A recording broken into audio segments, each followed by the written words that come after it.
The blizzard should have killed him. Instead, it brought her. When Wyoming rancher Elias Porter opened his cabin door on Christmas Eve 1887, he expected death, not a woman emerging from the storm like an answered prayer he'd stopped believing in. Clara Whitlock, his mail-order bride, had walked 5 miles through a killer blizzard to reach a man she'd never met. But she carried more than just a wedding contract. She carried a secret gift that would either save his dying ranch or reveal the devastating truth about why she'd really come west. Stay with me until the end of this story and comment below what city you're watching from so I can see how far this tale has traveled. The wind howled like something alive and hungry, clawing at the wooden walls of the cabin with fingers made of ice and fury.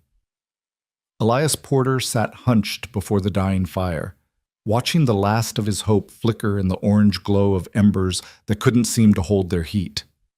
Outside, the Wyoming darkness pressed against the frost-covered windows, and somewhere in that endless white hell, his cattle were freezing to death. He knew it, could feel it in his bones the way a man feels his own mortality creeping closer with each passing winter. 37 head left, he muttered to the empty room, his voice rough from disuse. Maybe less by morning. The cabin answered with silence, the kind that settles into a place when hope has packed its bags and quietly slipped out the door. Elias rubbed his calloused hands together, then reached for the whiskey bottle on the table beside him. His fingers stopped just short of the glass neck. He'd been reaching for that bottle too often lately, trying to drown the voice in his head that whispered the same message every night. You failed. This place is dying, and it's taking you with it. 3 years ago, the Porter Ranch had been something to be proud of. 200 head of cattle, strong fences, a barn that didn't leak when it rained. His father had built this place from nothing, carved it out of the wilderness with his bare hands and an unshakable faith that God provided for those who worked hard and kept their word. Elias had believed that once, had stood beside his father in the fields and felt certain that faith and hard work were enough to weather any storm. Then his father died. Then the drought came. Then the bank loans came due, and the cattle prices dropped, and suddenly faith felt like a luxury he couldn't afford. He stood abruptly, turning his back on the whiskey, and moved to the window. Through the frost patterns etched into the glass, he could barely make out the shape of the barn, a dark silhouette against the swirling white of the blizzard. The storm had hit just after sunset, roaring down from the mountains with a violence that made even the old-timers in Sweetwater Valley shake their heads and mutter prayers. Worst Christmas Eve storm in 20 years, old Joe McKenzie had said that morning at the general store. Animals caught out in this won't-see morning. Elias pressed his forehead against the cold glass. He'd done what he could, moved as many cattle as possible into the barn and the 3 shelter sheds he'd managed to keep standing, but there weren't enough structures left on his property to house them all. The west shed had collapsed in October. The north fence line had come down in November. He'd been patching and praying, holding things together with wire and willpower, but it wasn't enough. It was never enough. Should have sold when I had the chance, he said to his reflection in the window. Could have walked away with something. Now there's nothing left to sell but failure. The fire popped behind him, and for a moment he saw his father's face in the window's reflection instead of his own. That stern, weathered face that had never shown doubt, never wavered in its certainty that the Porter Ranch would stand long after they were both gone. Sorry, Pa, Elias whispered. I tried. God knows I tried. But trying didn't pay debts. Trying didn't keep cattle alive through a winter that had come early and mean, with storms that seemed to line up like soldiers waiting their turn to attack. Trying didn't fill the empty spaces in a cabin that had once held laughter and the smell of his mother's cooking, back before the fever took her, and left his father a hollow man who worked himself into an early grave. Elias turned away from the window and looked around the cabin that had become more tomb than home. Dust-covered surfaces that used to gleam. Cobwebs draped the corners like funeral shrouds. The kitchen table where his family had once gathered for meals now held a scatter of unopened mail, unpaid bills, and a single plate he'd used and reused without bothering to wash properly. When had he stopped caring? When had survival become so exhausting that living had ceased to matter? He moved back to his chair and finally picked up the whiskey bottle. As he pulled the cork free, His eye caught on an envelope half buried under a pile of bank notices. The return address read, Harrington's Matrimonial Services, St. Louis, Missouri. The marriage broker. Elias stared at that envelope as if seeing it for the first time, though it had been sitting there for 2 weeks. He'd written to them in a moment of desperate foolishness back in September, when the loneliness had gotten so heavy he could barely breathe under the weight of it. He'd filled out their form half-drunk and wholly convinced that a wife, any wife, might make the empty cabin feel less like a coffin. Rancher, age 34, seeking companionable woman for marriage, he'd written. Must be willing to work hard and weather difficult times. Wyoming territory. Simple life. Honest man. He'd expected nothing to come of it. Who would answer such a pathetic advertisement? What woman in her right mind would travel to the edge of nowhere to marry a stranger who couldn't even promise her a comfortable life? But someone had answered. Clara Whitlock, age 28, formerly of Kansas. The broker's letter had arrived in October with her particulars. Schoolteacher, unmarried, willing to relocate for the purpose of marriage. She'd included a photograph, a serious-faced woman with dark hair pinned severely back, looking directly at the camera with an expression that betrayed neither hope nor fear, just a kind of steady determination. He'd written back, sent money for her travel expenses, made arrangements for her to arrive by coach to Sweetwater Valley, where he'd meet her, and they'd be married by Reverend Walsh before Christmas. But that had been before the storms hit, before his last hope of saving the ranch had frozen to death in the fields, before he'd realized that bringing a woman out here now would be nothing short of cruelty. 3 days ago, he'd sent a telegram to the coach station in Laramie. Do not allow Clara Whitlock to continue to Sweetwater. Send her back to Kansas. We'll reimburse all expenses. It was the only decent thing to do. Let her escape this sinking ship while she still could. Elias raised the whiskey bottle to his lips, then paused as a sound cut through the howl of the wind, a sound that didn't belong in the symphony of the storm. Knocking. He froze, bottle halfway to his mouth, certain he'd imagined it. The wind could play tricks on a man, could make him hear voices in its screaming, see shapes in its swirling white chaos. Then it came again. 3 distinct knocks, solid and deliberate, against the cabin's front door. The whiskey bottle slipped from his fingers and hit the floor, rolling across the worn boards. Elias stood slowly, his heart suddenly pounding against his ribs. No one would be out in this storm. No one could be. It was suicide to travel in weather like this, the kind of cold that could kill a man in minutes if he lost his way. Another knock. Weaker this time, but unmistakable. He crossed the cabin in 4 long strides and threw back the bolt, hauling the door open against the wind that tried to slam it shut again.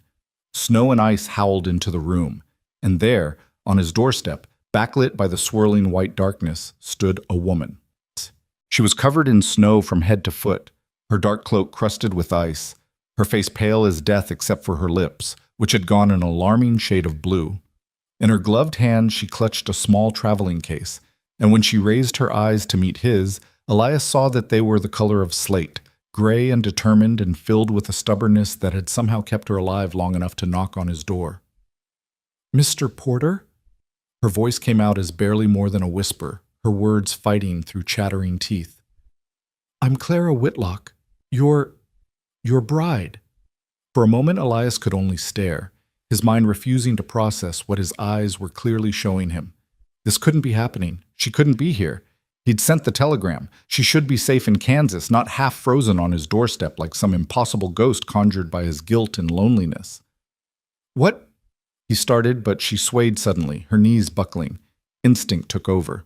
He lunged forward, catching her before she hit the frozen ground, and hauled her inside. She weighed almost nothing in his arms, or maybe the shock was giving him strength he didn't know he had. He kicked the door shut against the storm and carried her to the chair by the fire, setting her down as gently as his panic allowed. "Jesus Christ, woman," he breathed, kneeling before her and starting to work at the frozen buttons of her cloak. "What the hell were you thinking?" "The coach," she managed through chattering teeth. "Broken axle. 3 miles out. Driver said we had to wait for rescue. But I heard him tell the other passengers it could be days before anyone came. And I thought, I knew you were close. I remembered the map, so I walked. You walked. Elias got her cloak off and started on her gloves, which had frozen stiff. You walked 3 miles through a blizzard. 5, actually. I got turned around once. A ghost of a smile flickered across her blue lips. Almost ended up in Montana. He would have laughed if he weren't so terrified. Her fingers, when he finally freed them from the gloves, were white and waxy, the early stages of frostbite. He began rubbing them gently, trying to restore circulation without causing more damage. Why? The word came out harsher than he intended. Why would you risk your life like that? I sent a telegram. They should have turned you back in Laramie. Never got any telegram. Clara's teeth were still chattering, but some color was starting to return to her cheeks. I left Laramie yesterday morning. We were supposed to arrive by nightfall, but the storm, it came so fast. Elias closed his eyes. The telegram must have arrived after she'd already left. Of course, because nothing in his life was allowed to work out right. He stood and moved to the kitchen, grabbing the pot of coffee that had been keeping lukewarm by the stove. It was hours old and probably tasted like tar, but it was hot, and that was all that mattered. He poured a cup and brought it back to her, wrapping her still trembling hands around the warm ceramic. "Drink," he ordered, slowly. She obeyed, sipping carefully, her eyes closing as the warmth began to seep into her. Up close, out of the storm, she looked different from her photograph. Younger, maybe, though there were lines around her eyes that spoke of hardship. Her dark hair had come loose from its pins and hung in damp tangles around her shoulders. She had a small scar above her right eyebrow and a spattering of freckles across her nose that the photograph hadn't captured. She looked, he realized with a jolt, real. Not like the fantasy bride he'd half created in his desperate mind, but like an actual woman, flesh and blood and complicated in ways he hadn't prepared himself for. "Miss Whitlock," he began. "Clara," she interrupted softly. "If we're to be married, you should call me Clara." "Clara." He sat back on his heels, running a hand through his hair. "Listen, about the marriage. Things have changed since I wrote those letters." She lowered the coffee cup and looked at him steadily. Despite the chattering that still shook her frame, despite the obvious exhaustion in her features, her gaze was clear and sharp. "You mean the ranch is failing?" she said. It wasn't a question. Elias felt heat rise to his face. "How did you— your letters?" She gestured weakly toward her traveling case, which he'd dropped by the door. "They were sparse, careful, the kind of letters a man writes when he's trying not to lie but can't quite bring himself to tell the whole truth. And now I see this cabin, and I understand why." He looked around at the disrepair he'd stopped noticing, seeing it suddenly through her eyes, the dust, the neglect, the creeping decay of a place where a man had stopped living and just started waiting to die. "It's worse than it looks," he said quietly. "I've got maybe 30 head of cattle left, half of them sick or starving.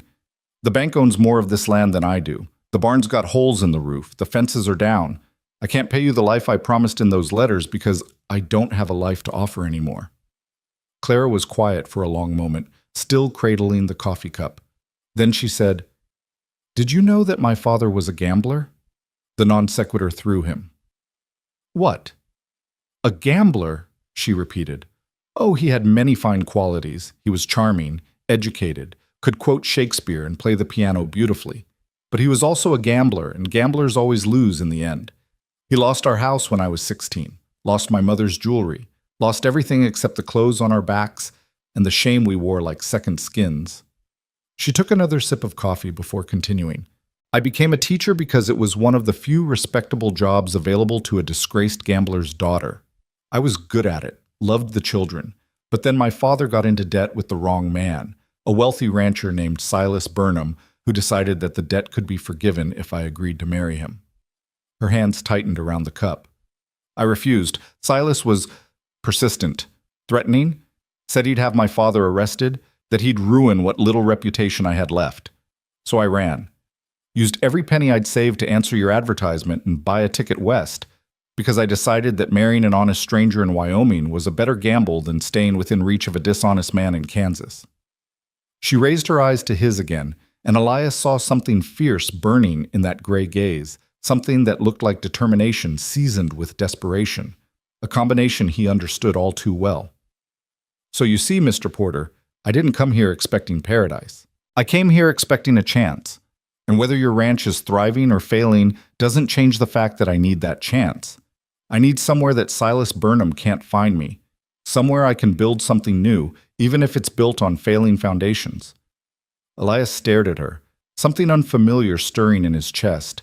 It felt almost like, not hope, exactly. Hope was still too far out of reach, but maybe the shadow of hope, the possibility that hope might one day return. You walked 5 miles through a killer blizzard, he said slowly. For a chance. I did.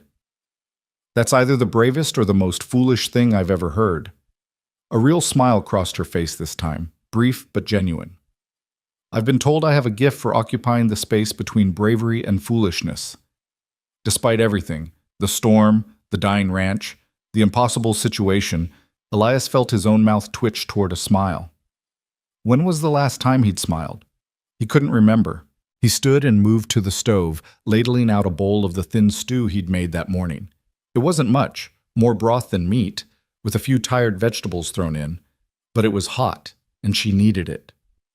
Here, he said, bringing it to her. You need to eat. Get your strength back. Clara accepted the bowl with a murmured thanks and began eating with the focused intensity of someone who hadn't had a proper meal in days. Elias settled into the chair across from her, watching the firelight play across her features and trying to reconcile the reality of her presence with the lonely fantasy he'd created. The coach, he said after a moment. The other passengers. They're still out there? Clara nodded, swallowing. Driver and 2 others, an older couple from Ohio. They have blankets, and the coach provides some shelter. The driver said he'd fire signal shots once the storm cleared, that help would come then. She paused. I told them I was walking to find help. They thought I was mad. They were right. Perhaps. She took another bite of stew. But I'm here and alive, so perhaps madness has its advantages. Or perhaps you were just lucky. I don't believe in luck, Mr. Porter. I believe in determination and divine providence, though I'm never quite sure where one ends and the other begins. Elias leaned back in his chair, studying her. She was still shivering slightly, her lips still pale, but color was returning to her cheeks and her hands had steadied on the bowl. She was recovering. Against all odds, she was recovering. Clara, he said, I need you to understand something. Even if we went through with the marriage, I can't promise you security. I can barely feed myself. This ranch is hanging on by a thread, and that thread's about to snap. You'd be tying yourself to a sinking ship. Then perhaps we'll sink together, Clara said calmly. Or perhaps we'll find a way to bail out the water and patch the holes. But either way, it's better than drowning alone, don't you think? There was something in her voice, a quiet certainty that seemed to fill the empty spaces of the cabin. Elias felt it settle over him like a blanket, warm and unexpected. You're a strange woman, he said. So I've been told.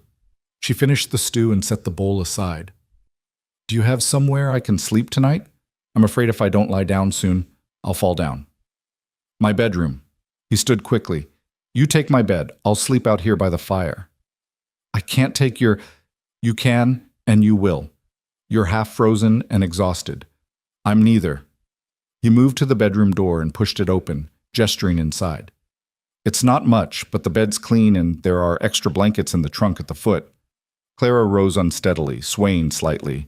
Elias moved to help her, taking her elbow to steady her. She felt fragile under his hand, delicate as a bird, and he wondered again at the strength it must have taken to walk through that storm. Thank you, she said softly, as he guided her to the bedroom door. Then she paused and looked up at him. Mr. Porter, Elias, I know this isn't what you expected. I know I'm not what you expected. But I'm here now, and I'm not someone who gives up easily. So whatever happens tomorrow, whatever decisions we need to make, let's make them with clear heads and full bellies, shall we? He nodded, not trusting himself to speak around the sudden tightness in his throat.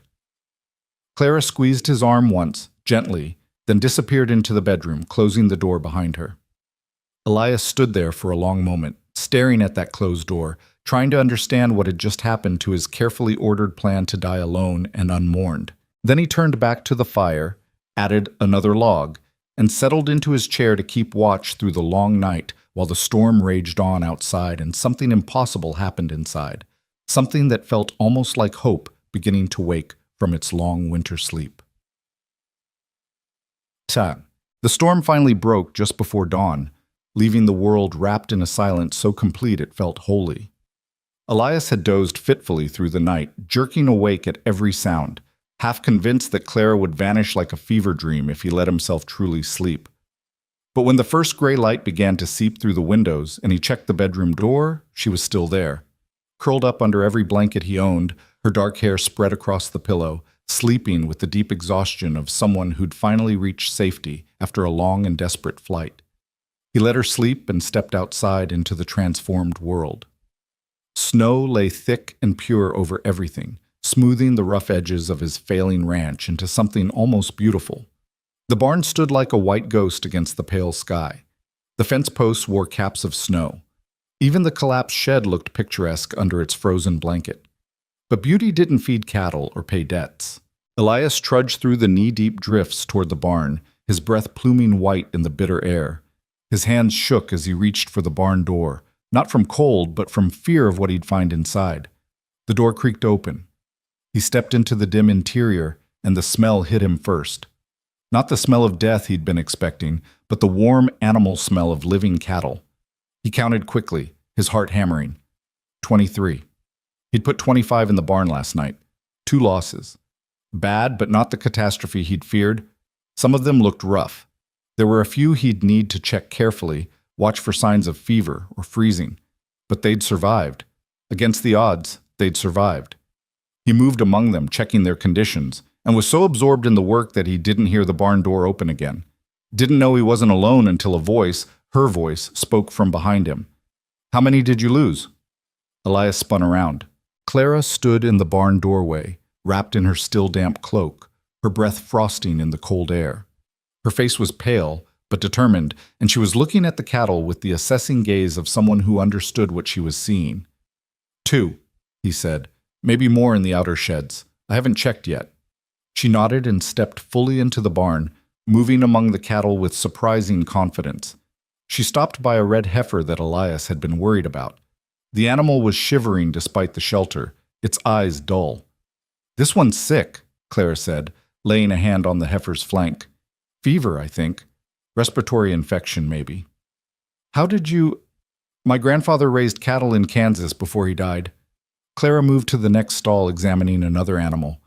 "I spent summers on his farm, learned to spot the signs." She turned to face him. "Do you have any willow bark, dried herbs? Anything medicinal?" "There's some things in the house. My mother used to keep remedies." "Show me." And just like that, without any discussion or decision, Clara had rolled up her sleeves and gone to work. She spent the next hour going through the meager collection of dried herbs and roots Elias's mother had left behind, her hands moving with practiced certainty as she selected what she needed. Then she was back in the barn, mixing treatments, dosing the sick cattle, her voice low and soothing as she worked. Elias watched her, something shifting in his chest. This woman who'd nearly frozen to death 12 hours ago was now hip-deep in his failing ranch, fighting for his cattle as if they were her own. "Why are you doing this?" he asked finally. Clara looked up from the paste she was mixing, willow bark, and something else he didn't recognize. "Because they need help," she said simply, "and because I can help them." "You don't owe me anything. We're not even married." "No," she agreed, "we're not. But we're also not strangers anymore, are we? You opened your door to me last night, gave me shelter, fed me, offered me safety." She returned her attention to her work. "The least I can do is help you save what's left of your herd. It might not be enough. Saving a few sick cattle won't save the ranch." "Perhaps not." Clara moved to the sick heifer and began applying the paste to the animal's chest, working it into the hide with firm, gentle motions. "But we don't know that yet, do we? We don't know what tomorrow brings. All we can do is try today and see where it leads." Elias opened his mouth to argue, to tell her that hope was a luxury he couldn't afford, that trying was just a way to prolong the inevitable pain. But before he could speak, Clara started singing. It was a hymn, one he recognized from childhood, from Sunday services when his mother would stand beside him in church, and their voices would blend together. Amazing grace, how sweet the sound. Her voice was clear and true, filling the barn with warmth that had nothing to do with temperature and everything to do with the kind of faith Elias had forgotten was possible. As she sang, her hands never stopped moving, never stopped working to save the animal beneath them. And Elias found himself remembering something his father had said once, years ago, when Elias was young and impatient and certain he had all the answers. Son, the Lord doesn't always send help the way we expect it. Sometimes he sends a stranger. Sometimes he sends a storm. And sometimes, if we're blessed, he sends both together, so we can learn to see his hand in the impossible things. Standing in that barn, watching this impossible woman sing hymns to his dying cattle while mixing remedies with hands that should still be too frozen to work, Elias felt something crack open inside him, some hard, protective shell he'd built around his heart. Maybe she was right. Maybe they didn't know what tomorrow would bring. Maybe all they could do was try today and see where it led. It wasn't hope. Not yet. But it was something close enough to hope that Elias could almost remember what hope had felt like, back before the world had taught him to stop believing in answered prayers. Clara, he said softly. She paused in her singing and looked up at him, her gray eyes steady and calm. Thank you, he said, for coming, for staying, for this. She smiled then, a real smile that reached her eyes and made her look suddenly, startlingly beautiful despite the barn dirt on her cheek and the cow paste on her hands. You're welcome, Elias Porter, she said. Now come here and help me with this stubborn heifer. She needs both of us if she's going to pull through. And so he did. Side by side in the cold barn, while the Christmas morning sun rose over the snow-covered Wyoming wilderness, they worked together to save what could be saved. Two lost souls who'd found each other in a storm, learning to believe again in the possibility of grace. By the time they finished with the cattle, the sun had climbed higher, casting long blue shadows across the snow. Clara's hands were chapped and red despite the gloves Elias had found for her, and exhaustion had carved deeper lines around her eyes. But the sick heifer was standing steadier now, and two other animals that had looked near death were eating hay with renewed interest. You need rest, Elias said as they walked back toward the cabin, their boots crunching through the frozen crust. You barely slept, and you've been working all morning. I'll rest when the work is done. Clara stumbled slightly, and Elias caught her elbow to steady her. She didn't pull away, just leaned into his support for a moment before straightening. Though I could use some breakfast. That stew last night was wonderful, but it's wearing off. Stew wasn't wonderful. It was barely adequate. Compared to nothing, adequate is wonderful. She smiled up at him, and he noticed for the first time that her eyes had tiny flecks of blue in the gray, like chips of sky trapped in storm clouds. You'd be surprised how low your standards drop when you're desperate enough. They reached the cabin, and Elias pushed open the door, letting her enter first. Inside, the fire had burned down to coals, and the cold had crept back in like an unwelcome guest. While Clara sank into a chair, Elias rebuilt the fire and put coffee on to boil. Then he pulled out the last of his eggs, 4 precious specimens he'd been hoarding, and the heel of bread that was only slightly stale. This is too much, Clara protested when she saw what he was preparing. I can't afford to have you collapse from hunger, either. He cracked the eggs into his mother's old iron skillet. Besides, Christmas is supposed to be about abundance, isn't it? Even if it's just the abundance of 4 eggs and some bread. Christmas! Clara looked around the cabin as if seeing it properly for the first time. I'd forgotten it was Christmas. Easy to forget out here. Doesn't feel much like the holiday. He glanced at her. Did you have plans? Family expecting you? Her expression closed slightly, like a door being gently shut. No family left. My father died 3 months ago, pneumonia. That's when Silas became more aggressive about collecting the debt. Without my father around to even pretend to protect me. She trailed off, then seemed to shake herself. But that's behind me now, or at least I hope it is. Elias divided the eggs onto 2 tin plates and brought them to the table along with the bread. Clara ate with the same focused intensity she'd shown the night before, and he found himself wondering when she'd last had a proper meal. The journey from Kansas to Wyoming was long and expensive. Had she been rationing her money, skipping meals to save pennies? "Tell me about the ranch," Clara said between bites. "Your letters mentioned it was your father's. How long has it been in your family?" 15 years. My father came west after the war, Civil War, looking for a fresh start. He'd seen too much death back east, wanted to build something living instead. He found this valley, filed his claim, and spent the next 10 years breaking his back to make it work. Elias stared down at his eggs, not really seeing them. It worked too. For a while. We had good years. Built the barn, expanded the herd. My mother made the cabin into a real home. What happened? Life happened. Death happened. He pushed eggs around his plate. My mother died of fever when I was 22. My father followed her 4 years later. Heart just gave out one day while he was mending fence. And He paused, trying to find words for the slow collapse that had followed. I thought I could hold it together. Thought if I just worked hard enough, I could keep everything going the way they'd built it. But the drought came. Then the hard winters.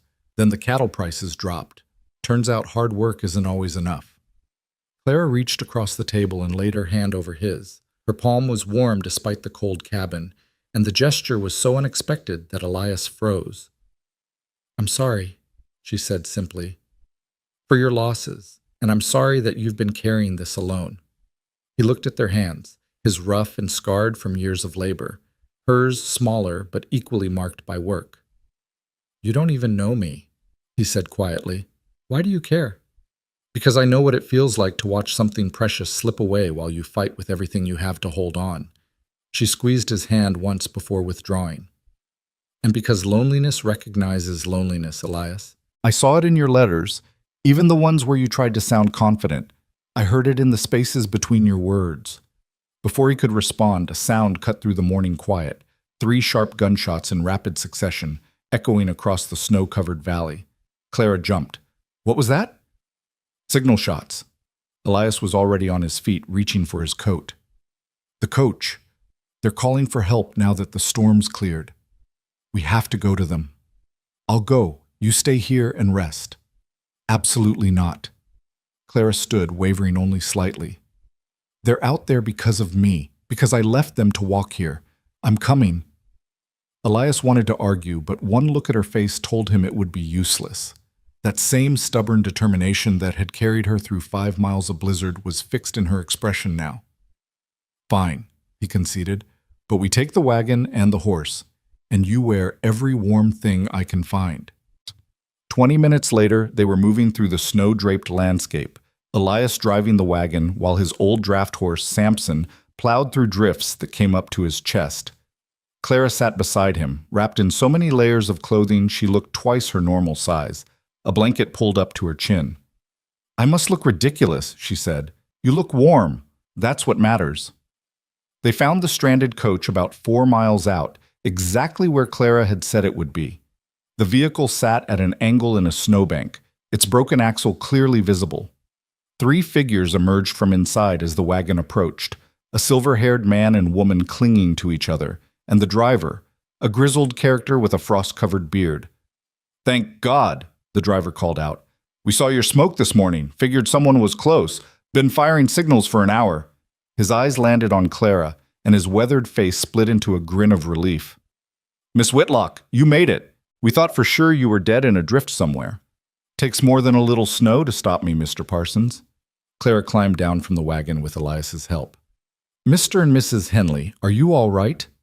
The older couple nodded, though they looked half frozen despite their heavy coats. Mrs. Henley's lips were blue, and her husband supported most of her weight. "We need to get them warm," Clara said to Elias. "Mrs. Henley especially, she's showing signs of exposure." They loaded the 3 passengers into the wagon, and Elias turned Samson back toward the ranch. The return journey took longer with the extra weight, and by the time they reached the cabin, Mrs. Henley was barely conscious. What followed was a blur of activity. Clara took charge with the quiet authority of someone who'd done this before. Directing Elias to build up the fire, while she got Mrs. Henley out of her wet clothes and wrapped in dry blankets. Mr. Henley hovered anxiously, wringing his hands, while Parsons, the driver, helped Elias heat water and prepare more of the thin coffee. "Your wife knows what she's doing," Parsons observed, watching Clara work. "She's not my wife," Elias said automatically, then caught himself. "Not yet, anyway. It's complicated." "Complicated is just another word for interesting." Parsons accepted a cup of coffee. "You're a lucky man, complicated or not. That woman's got steel in her spine." An hour later, Mrs. Henley had color back in her cheeks and was sipping hot broth while her husband fussed over her. The cabin was crowded with 5 people instead of 1, but the presence of others had transformed the space.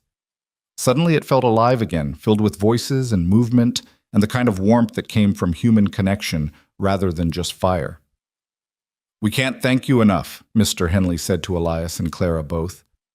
"When that axle broke and the storm hit, I thought we'd be spending Christmas frozen to death in that coach."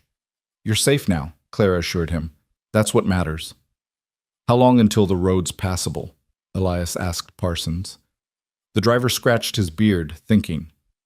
"Storm dumped near 2 feet, maybe more in drifts.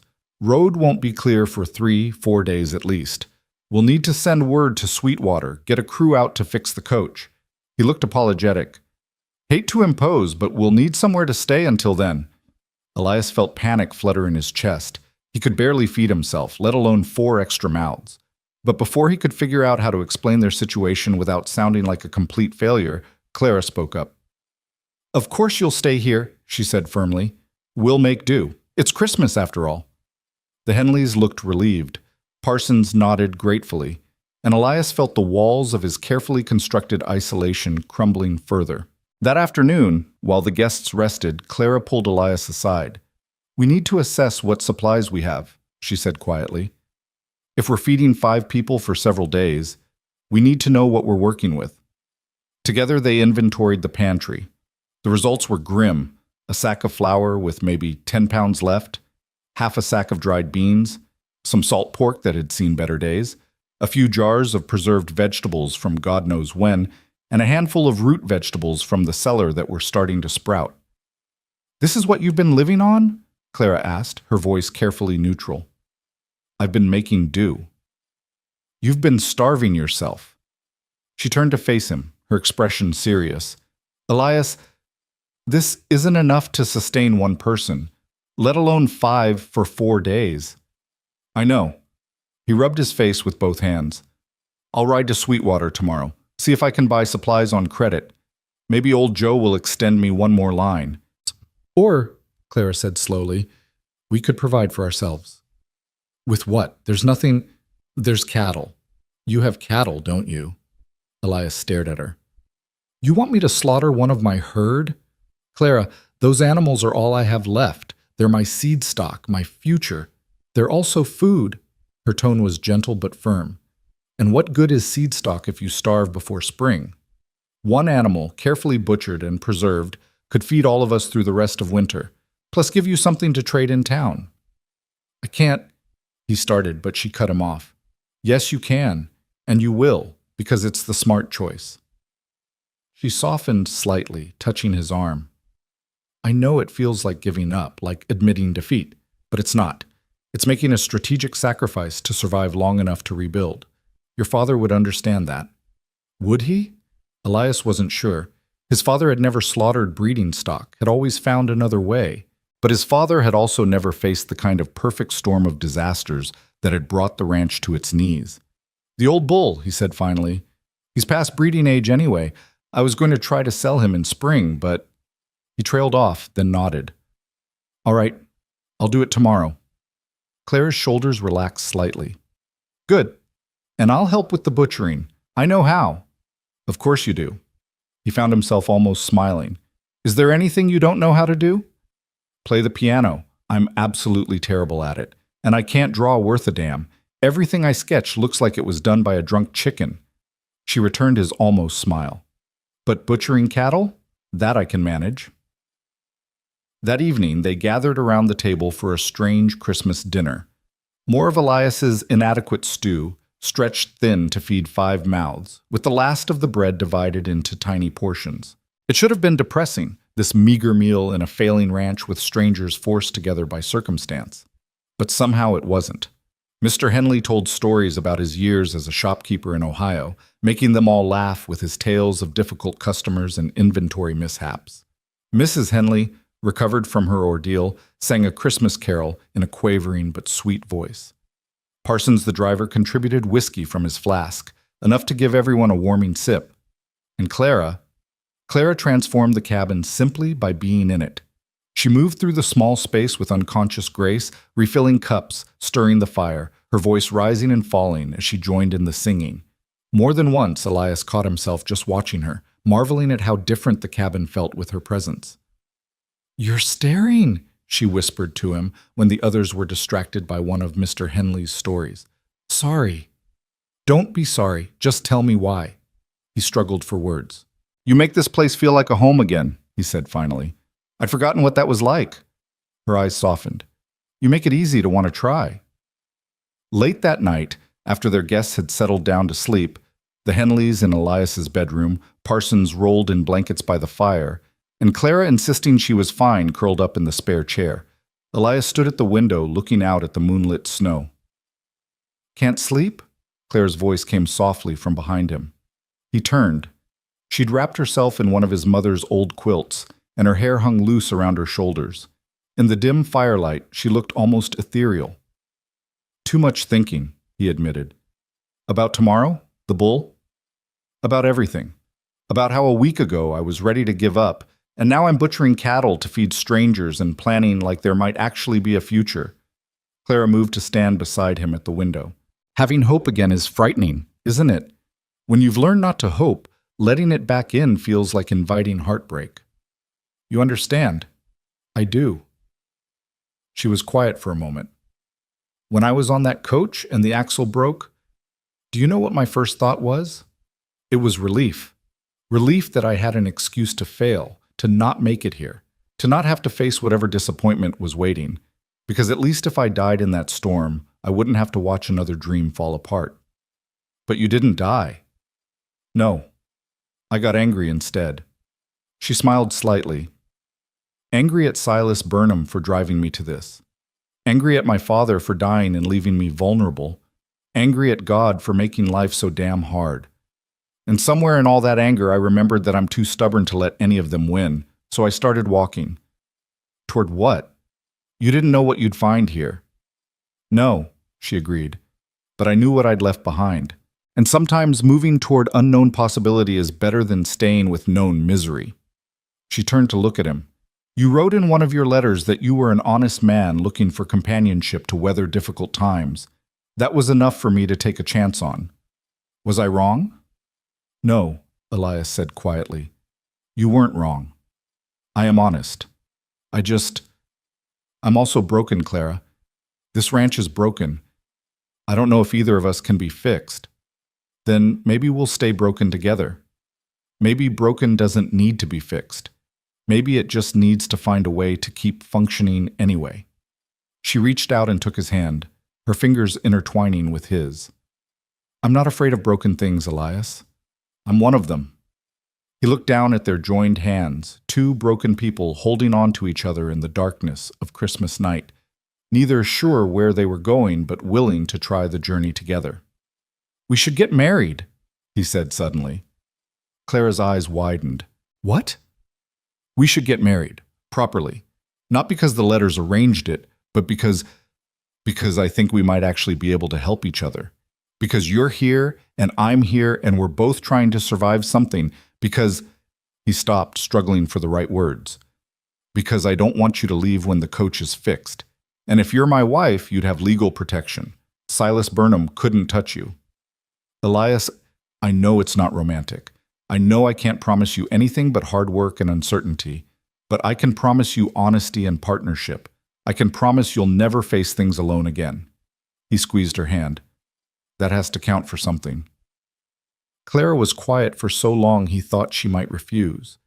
Then she said, "Can I tell you something? When I saw your photograph, the one you sent with your first letter, I thought you had sad eyes. eyes that had seen too much loss. And I thought, here's someone who understands what it means to keep going even when you're not sure why. That's what made me answer. Not your ranch or your promises, just the recognition of someone who knew what surviving felt like. Is that a yes? It's a let's see what tomorrow brings. She smiled. Let's butcher that bull. Let's feed our unexpected guests. Let's get through the next 4 days, and if at the end of it you still think marrying a woman you barely know is a good idea, then we'll talk to Reverend Walsh. She paused. But Elias, I think we should do this right, court each other properly, even if the courtship is compressed into a few days. Because if we're going to tie our lives together, I want it to be because we chose it with clear heads, not because we were both desperate. He felt something warm bloom in his chest. Respect, maybe, or admiration for her practical wisdom. That's fair. That's more than fair. Good. She released his hand and pulled the quilt tighter around herself. Now, let's both get some sleep. Tomorrow's going to be a hard day and we'll need our strength. She started toward her chair, then paused and turned back. Before Elias could react, she stood on her toes and pressed a quick, soft kiss to his cheek. "Merry Christmas, Elias Porter," she whispered. "Thank you for opening your door to me." Then she was gone, curled back in her chair, leaving Elias standing by the window with his hand pressed to his cheek where her lips had been, feeling like maybe, just maybe, Grace wasn't as far out of reach as he'd thought. The next morning dawned clear and brutally cold. Elias woke early, before the others, and stood over the old bull in the far pasture. The animal was 15 years old, gray around the muzzle, his breeding days long behind him. He'd been a good bull once, strong and fertile, the foundation of Elias's herd. Slaughtering him felt like killing a piece of the ranch's history.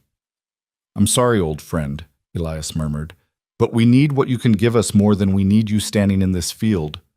Clara found him there an hour later, after the work was done and the carcass was hanging in the barn to cool. He was sitting on a bale of hay, staring at nothing, his hands stained with blood he hadn't bothered to wash off yet. She didn't say anything, just sat beside him and leaned her shoulder against his. They stayed like that for a long time, two people sharing a moment of grief for what had to be sacrificed so that something else might survive. "My grandfather used to say," Clara finally spoke, "that ranching teaches you the hardest lesson there is. That loving something sometimes means letting it die so something else can live.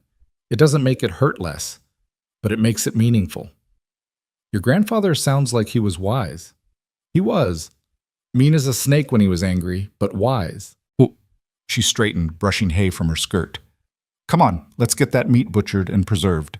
And then we're going to cook a proper Christmas dinner for our guests, even if it's a day late. That bull deserves to be appreciated, not just mourned." Over the next 3 days, as they waited for the road to clear and the coach to be repaired, something shifted in the cabin. What had started as awkward crowding became something close to community. Clara taught Mrs. Henley how to make her willow bark remedy for aches and pains. Mr. Henley helped Elias repair the leak in the barn roof they'd been ignoring. Parsons, it turned out, was skilled with leatherwork and spent an afternoon fixing the harnesses that Elias had jury-rigged with wire. And through it all, Clara moved like the heart of the operation, cooking, cleaning, organizing, her voice constantly lifting in song or conversation, bringing warmth to every corner she touched. Elias watched her transform his dying ranch into something that felt alive again, and he began to understand what she'd meant about broken things finding a way to keep functioning. She wasn't fixing anything, not really. She was just teaching it all. The ranch, the cabin, Elias himself. How to work while broken, how to keep going despite the cracks. On the 4th day, Parsons announced that the coach had been repaired and the road was passable. The Henleys prepared to leave with genuine sadness. "You've been so kind," Mrs. Henley said to Clara, embracing her. "If you ever find yourself in Ohio, you'll have a place to stay." "And young man," Mr. Henley said to Elias, shaking his hand, "don't let this one get away. A woman who can sing hymns while butchering cattle is rarer than gold." After they'd gone, the cabin felt suddenly empty, and Elias realized with a start that he'd gotten used to having people around. The loneliness rushed back in like water filling a hole, and he understood with crystal clarity that he couldn't go back to how things had been before. "Clara," he said, She turned from where she was cleaning up the breakfast dishes. Yes?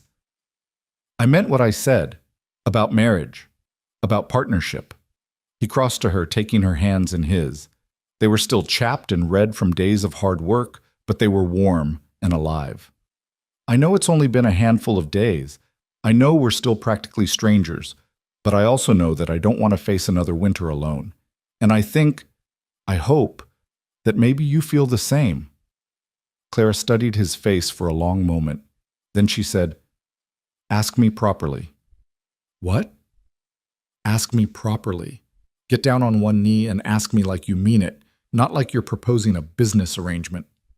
Elias felt his face heat, but he did as she asked. He knelt on the worn floorboards of his mother's kitchen, still holding her hands, and looked up into those storm-gray eyes. "Clara Whitlock," he said, his voice rough with emotion he hadn't expected. "Will you marry me? Not because it's practical or convenient, not because we're both desperate or broken, but because I think we might be able to build something good together. Because you make this place feel like a home. Because I want to know what tomorrow looks like if you're standing beside me when it comes." Tears welled in Clara's eyes, catching the morning light. "Yes," she whispered. "Yes, Elias Porter, I'll marry you, because you opened your door to a stranger in a storm. Because you're honest about your failures. Because I'd rather build something new with you than run from something old alone." He stood and pulled her into his arms, and for the first time in longer than he could remember, Elias felt something that might actually be hope taking root in the frozen ground of his heart. They were married 3 days later in the small church at Sweetwater Valley, with Reverend Walsh presiding and half the town in attendance, not because Elias had invited them, but because word had spread like wildfire about the mail-order bride who'd walked through a blizzard and brought the dying Porter Ranch back to life. Clara wore a simple dress of dark blue wool that Mrs. Henderson from the general store had insisted on lending her, and she'd pinned her hair up with wildflowers that somehow still bloomed in the church's sheltered garden despite the winter cold. Elias stood beside her in his father's old Sunday suit, feeling like an imposter in the too-tight collar. But when Clara turned to him and smiled, everything else fell away. "I do," she said when the moment came, her voice clear and certain. "I do," Elias echoed, and meant it with every fiber of his being. When Reverend Walsh pronounced them man and wife, the small congregation erupted in applause. Old Joe Mackenzie clapped Elias on the back hard enough to make him stumble. Mrs. Henderson dabbed at her eyes with a handkerchief. Even stern-faced Thomas Garrett, who owned the neighboring ranch and had been predicting the Porter place would fail for 2 years, nodded with something that might have been approval. But it was what happened after the ceremony that changed everything. They were standing outside the church, accepting congratulations, when a tall, weathered man with kind eyes approached them. He wore the rough clothes of a working rancher, but his bearing suggested someone who'd seen more of the world than Sweetwater Valley. "Mr. Porter? Mrs. Porter?" He tipped his hat to Clara. "Name's William Bradford. I run the Circle B spread about 10 miles east of here." "Mr. Bradford." Elias shook his hand, wary. He'd heard of the Circle B. It was one of the largest operations in the territory, successful enough to weather any storm. "What can I do for you?" "It's more what I can do for you, perhaps." Bradford glanced at Clara. "Word spread about your wife's skill with sick animals. I heard she saved half your herd when they should have died from that Christmas storm." "She did," Elias said, surprised by the pride in his own voice. "She's got a gift." "I've got 3 horses down with something I can't figure out," Bradford continued. "They're valuable breeding stock, and my regular veterinarian is stuck in Cheyenne until the mountain pass is clear. I'd pay good money if your wife would take a look at them." Clara's eyes widened. "Mr. Bradford, I'm not a veterinarian. I just know some remedies my grandfather taught me." "Sometimes old remedies work better than new science." Bradford pulled out a worn leather wallet. "I'll pay $20 if you'll come look, and if you can save even one of those horses, I'll pay 50 more. $20. Elias felt his heart skip. That was more than he'd made in the last 3 months combined. He looked at Clara, saw the uncertainty in her face, and started to tell Bradford they couldn't accept. "I'll do it," Clara said quietly. "But I can't promise anything, Mr. Bradford. If they're beyond helping, then they're beyond helping, and I'll know I tried everything." Bradford handed her a card with his address. "Come tomorrow if you can. Bring whatever supplies you need. I'll cover the costs. After Bradford left, Elias turned to Clara. You don't have to do this. If you're not confident— I'm not confident, she interrupted. I'm terrified. But Elias, that's $20 just for looking. $20 would buy feed for the rest of the winter. We can't afford to turn it down. She was right, and they both knew it. So the next morning, they loaded the wagon with Clara's collection of herbs and remedies and made the 2-hour journey to the Circle B ranch. The spread was impressive: a large ranch house, multiple barns, endless fenced pastures. It made Elias's struggling operation look like a child's play farm in comparison. He felt shame curl in his stomach as they pulled up to the main barn, where Bradford was waiting. Thank you for coming. Bradford led them inside to 3 stalls where the horses stood. Even Elias could see they were in bad shape. Heads hanging low, coats dull, breathing labored. Clara moved among them slowly, examining each one with that same careful attention she'd given to Elias's cattle. She checked their eyes, their gums, felt along their necks and flanks. Then she knelt beside a water trough and ran her fingers through the water, bringing them to her nose. When did you last clean these troughs? She asked. Bradford frowned. We clean them every week, just did it 3 days ago. With what? Lye soap, same as always. Clara stood, wiping her hands on her skirt. Your horses don't have an illness, Mr. Bradford. They have poisoning. Lye poisoning from contaminated water. Someone used too much soap in the cleaning or didn't rinse properly, and the residue built up. These animals have been drinking poison for weeks, maybe months, in small enough doses that it didn't kill them outright, but enough to make them sick. Bradford's face went white. Jesus, I'll kill whoever did this. It was probably an accident, Clara said quickly. Someone being overzealous about cleanliness. The question now is whether we can save them. She turned to Elias. I need milk, fresh milk, as much as you can spare. And activated charcoal if you have it, or I can make it if you don't. And fresh water, clean water from a source nowhere near these troughs. Bradford snapped into action, shouting orders to his ranch hands. Within an hour, Clara had begun her treatment, forcing the horses to drink milk mixed with charcoal to absorb the toxins, flushing their systems with clean water, applying poultices to their stomachs to ease the inflammation. Elias watched her work with growing amazement. She moved with absolute certainty now, all her earlier fear burned away by the need to act. She talked to the horses constantly, her voice low and soothing, singing hymns between treatments. Where did you learn all this? Bradford asked, echoing Elias's thoughts. My grandfather, Clara said, not looking up from the horse she was tending. He raised cattle and horses in Kansas for 40 years. Said animals and people weren't so different. They both needed clean water, good food, and someone who paid attention when something went wrong. He taught me to pay attention. By evening, all 3 horses were showing improvement. Their breathing had eased and they'd begun to eat again. Bradford looked like he might weep with relief. You saved them, he said to Clara. You actually saved them. They're not out of danger yet, Clara cautioned. Someone will need to monitor them closely for the next week, continue the treatments. I'll hire you, Bradford interrupted, as a consultant. $20 a week to check on my stock, teach my men your remedies. More if you can help other ranchers in the area. I know at least 3 operations that have been losing animals to mysterious ailments. $20 a week. Elias felt dizzy. That was more money than the ranch had made in 6 months. That was enough to buy feed, pay down debt, maybe even hire help for spring branding.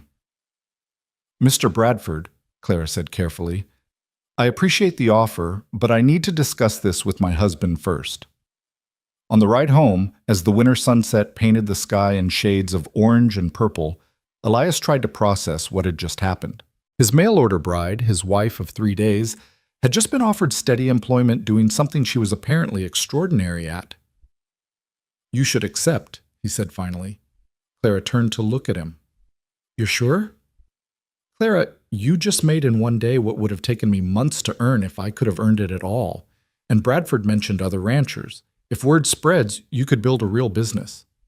But the ranch will still be there. And maybe, with money coming in, we can actually save it.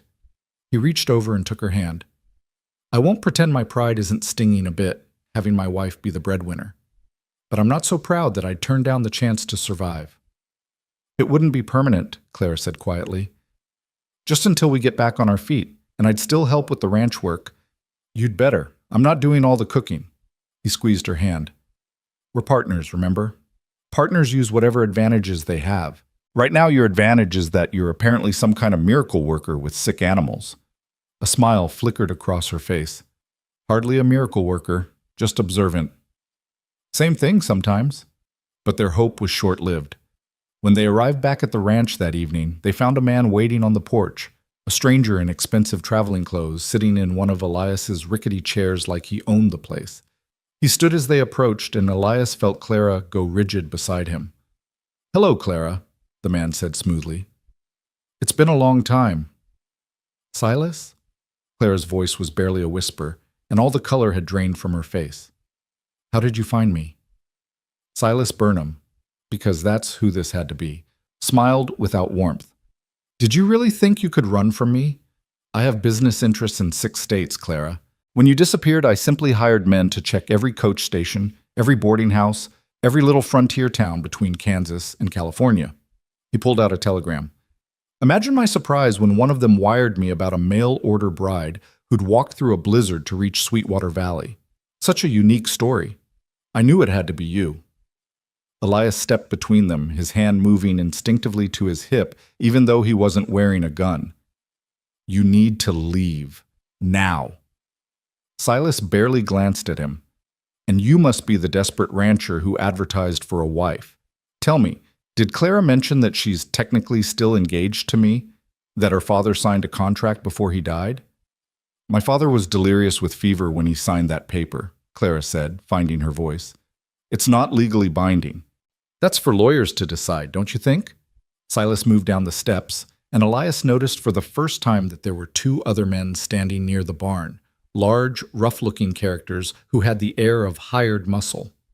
"I'm a reasonable man, Clara. I've come all this way to bring you home, to honor the agreement your father made.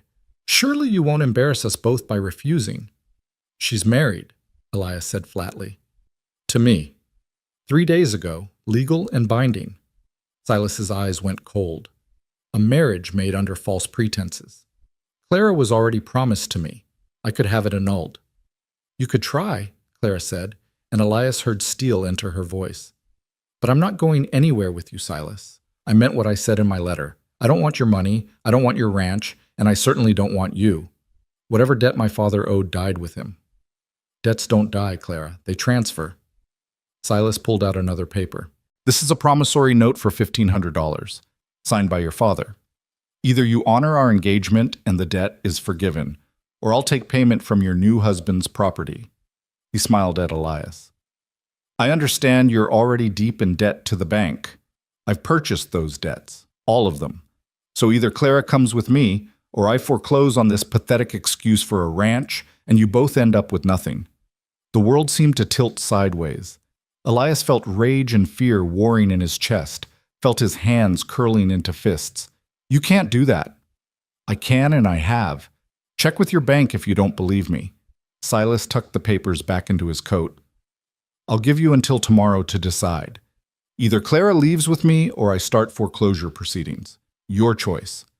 He tipped his hat mockingly and walked toward the barn where a fancy carriage waited, his 2 hired men falling into step behind him. Within minutes, they were gone, leaving only the sound of hoofbeats fading into the distance and a cloud of cold despair settling over the ranch.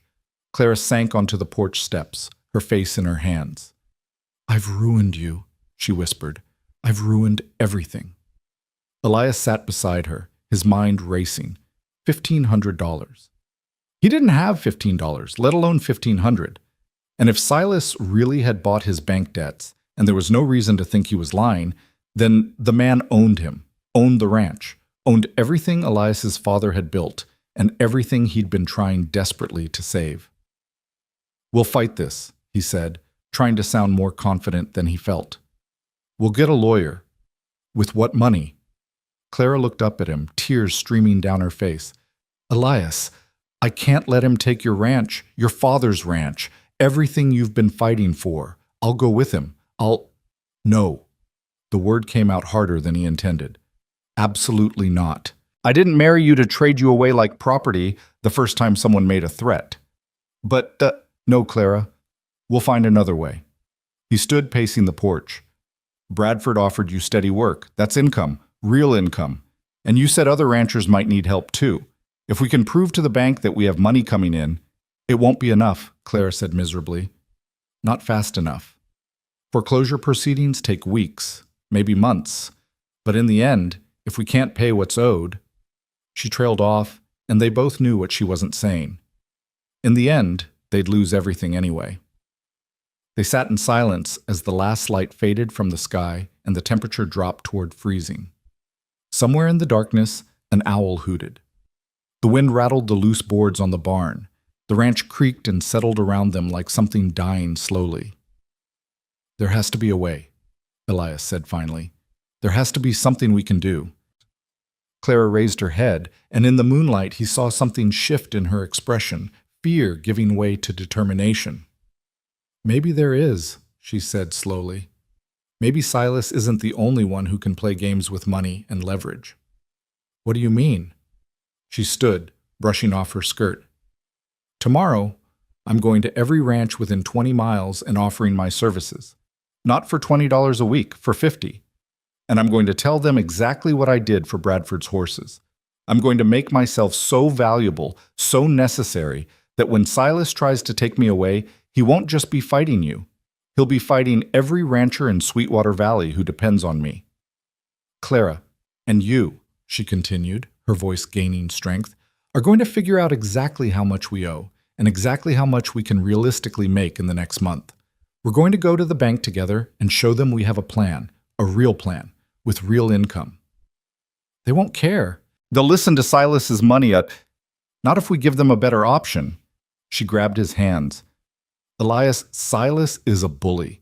Bullies are used to people backing down, giving in, running away, but I'm done running, and I don't think you're ready to give up your father's ranch without a fight. Are you? He looked at her, this woman who'd walked through a blizzard, who'd saved his cattle, who'd brought light back into his dark cabin and hope back into his dying heart. She was right. He wasn't ready to give up. Not anymore. No, he said. I'm not. Then we fight. Together. The next morning, they split up.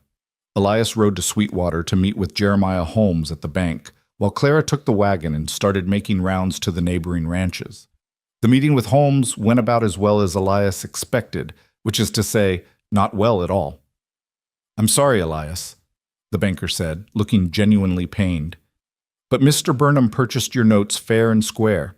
He has every legal right to call them due. I understand that. But we have income now, real income. My wife has been hired by William Bradford as a livestock consultant, and other ranchers are interested. We can make payments, stay current. How much can you pay now? Today? Holmes interrupted. Elias hesitated. Nothing today. But by the end of the month, Mr. Burnham will have started foreclosure proceedings. Holmes pulled out a ledger. You owe, in total, $1,843. Even if your wife makes $50 a week, which is generous, you'd need 9 months to pay it off, and that's not counting interest or your other expenses. 9 months. They didn't have 9 months. Elias felt the fight draining out of him. There is one option, Holmes said carefully. If you could make a significant payment, say half the total, I might be able to convince the bank to extend the terms on the rest. Show good faith. $900. Elias laughed bitterly. I don't have $900. I don't have $90. Then I'm sorry, son. But unless you can produce that kind of money. Holmes trailed off, and they both knew how that sentence ended. Elias rode back to the ranch in a fog of despair. They were finished. Clara's plan wouldn't work. There simply wasn't enough time to make enough money. They'd lose the ranch, and Silas Burnham would win. He'd take Clara back to Kansas, or Clara would refuse and they'd both be destitute, or... He stopped the horse abruptly. In the distance, he could see Clara's wagon approaching from the opposite direction, moving fast. When she got close enough, he saw her face was flushed with excitement. Elias, she called out. I've been to 4 ranches, and all 4 have hired me. Mrs. Patterson's sheep have hoof rot. I can treat that. The Michaels brothers have cattle with pink eye. Old man Jensen's draft horses are lame. And Thomas Garrett? Thomas Garrett, who hates you. Even he wants me to look at his breeding stock. She pulled up beside him, breathless. That's 4 contracts at $30 each per month, guaranteed for at least 3 months. That's, she did the math quickly, $360. More if they extend the contracts or if I can get more clients. Elias felt his heart sink. $360 was a fortune compared to what they had now, but it was nowhere near $900. Clara, he said gently, that's wonderful, really, but it's not enough. Her face fell. What do you mean? He told her about the meeting with Holmes, about the $900 they needed to show good faith, about how even with her income they'd never make it in time. Clara's shoulders slumped. So we've lost. Not yet. But even as he said it, Elias knew he was lying. They had lost. They just hadn't admitted it yet. They rode back to the ranch in silence. When they arrived, Silas Burnham was waiting again, this time sitting in the same spot on the porch, looking for all the world like a patient predator who knew his prey couldn't escape. Have you made your decision? He asked pleasantly. We need more time, Elias said. Time for what? To dig yourselves deeper into debt? Silas stood. I'm a generous man, so I'll give you 1 more day. But Clara, understand this. If you don't come with me voluntarily, I will take this ranch. I will strip it down to the foundation and sell every board, and your husband will spend the rest of his life digging out from under debt. Is that really what you want? Clara's hands clenched into fists. What I want is for you to leave us alone. That's not one of your options. Silas moved toward the steps. 1 more day, Clara, then I start foreclosure. After he left, Elias and Clara sat in the cabin, staring at nothing. The clock on the mantel ticked away seconds that felt like hammer's nails into a coffin. I should go with him, Clara said finally. No. Elias, I won't let him destroy everything your father built because of my father's debts. And I won't let him take you like you're some kind of prize to be won. Elias stood, frustration boiling over.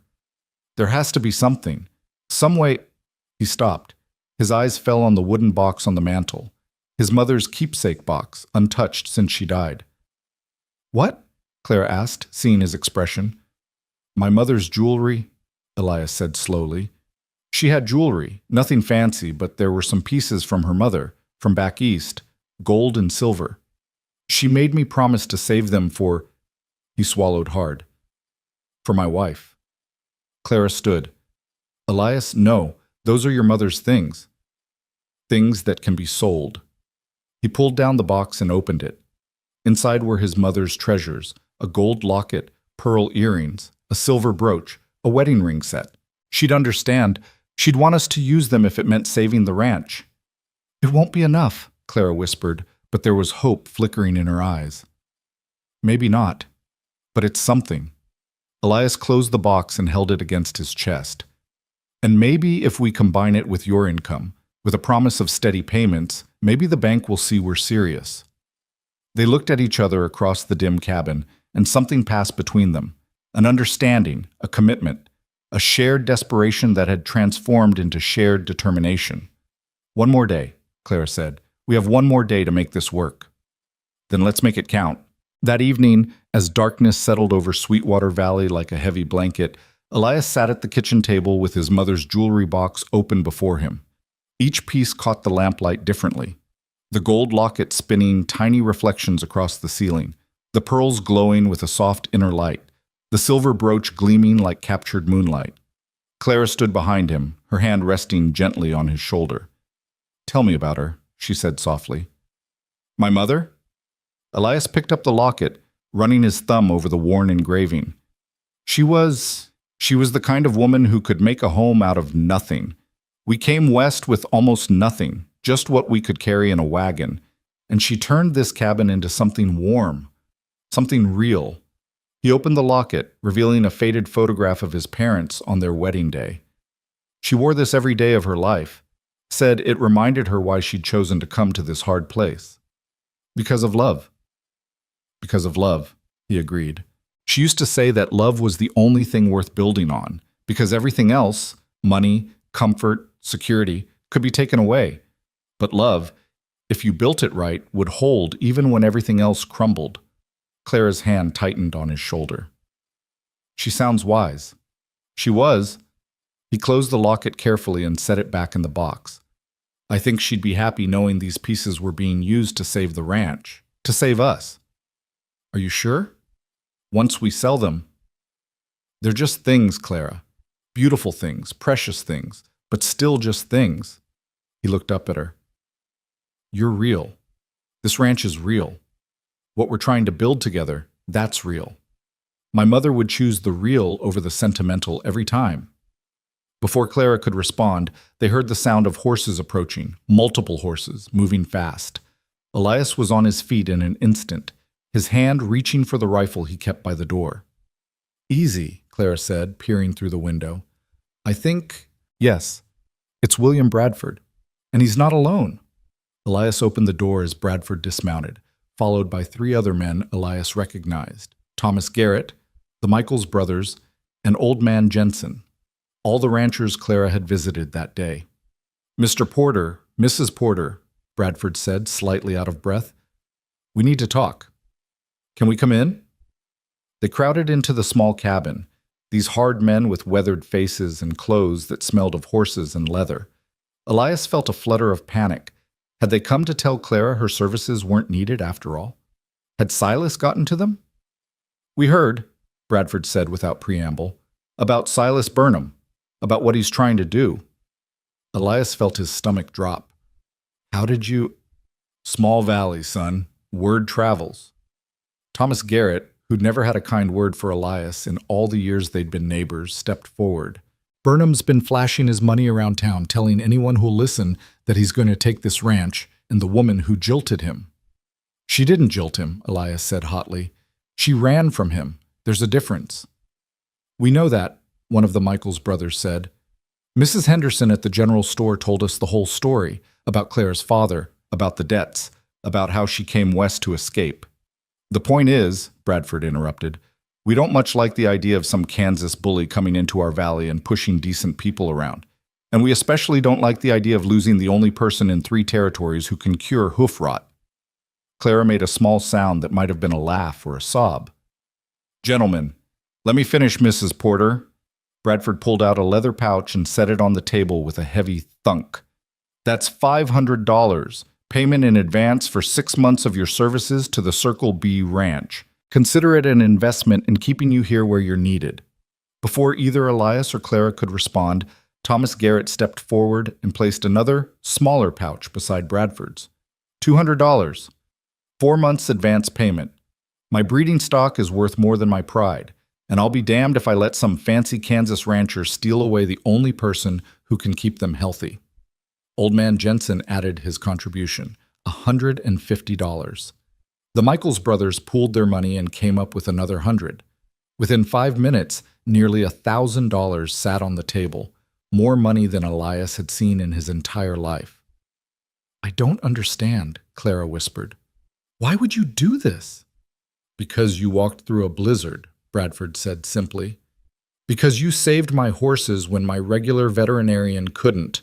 Because you're offering hope to operations that were starting to think hope was in short supply. He looked at Elias. And because your husband here is John Porter's son, and John Porter was the kind of man who'd give you the shirt off his back if you needed it. Time we returned the favor to his boy. Elias couldn't speak.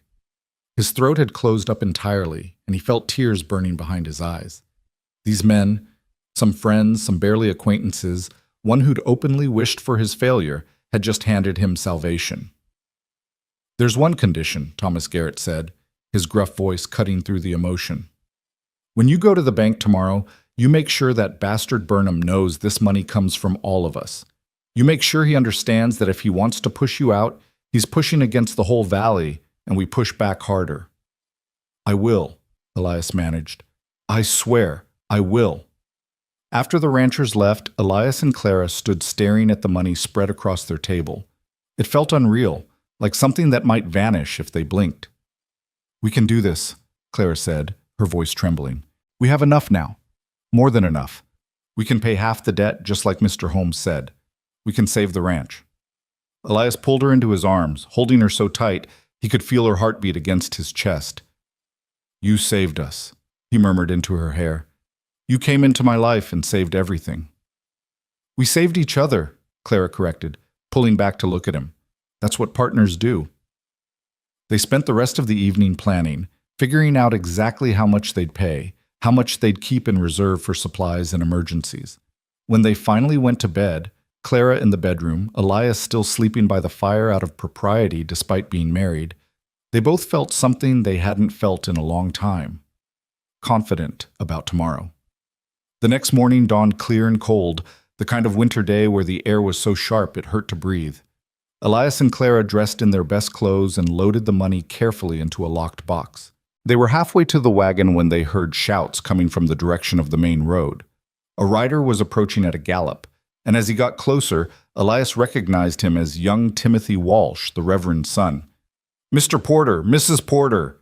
Timothy pulled his horse to a sliding stop. "There's been an accident. A wagon overturned on the mountain road, mother and child trapped inside.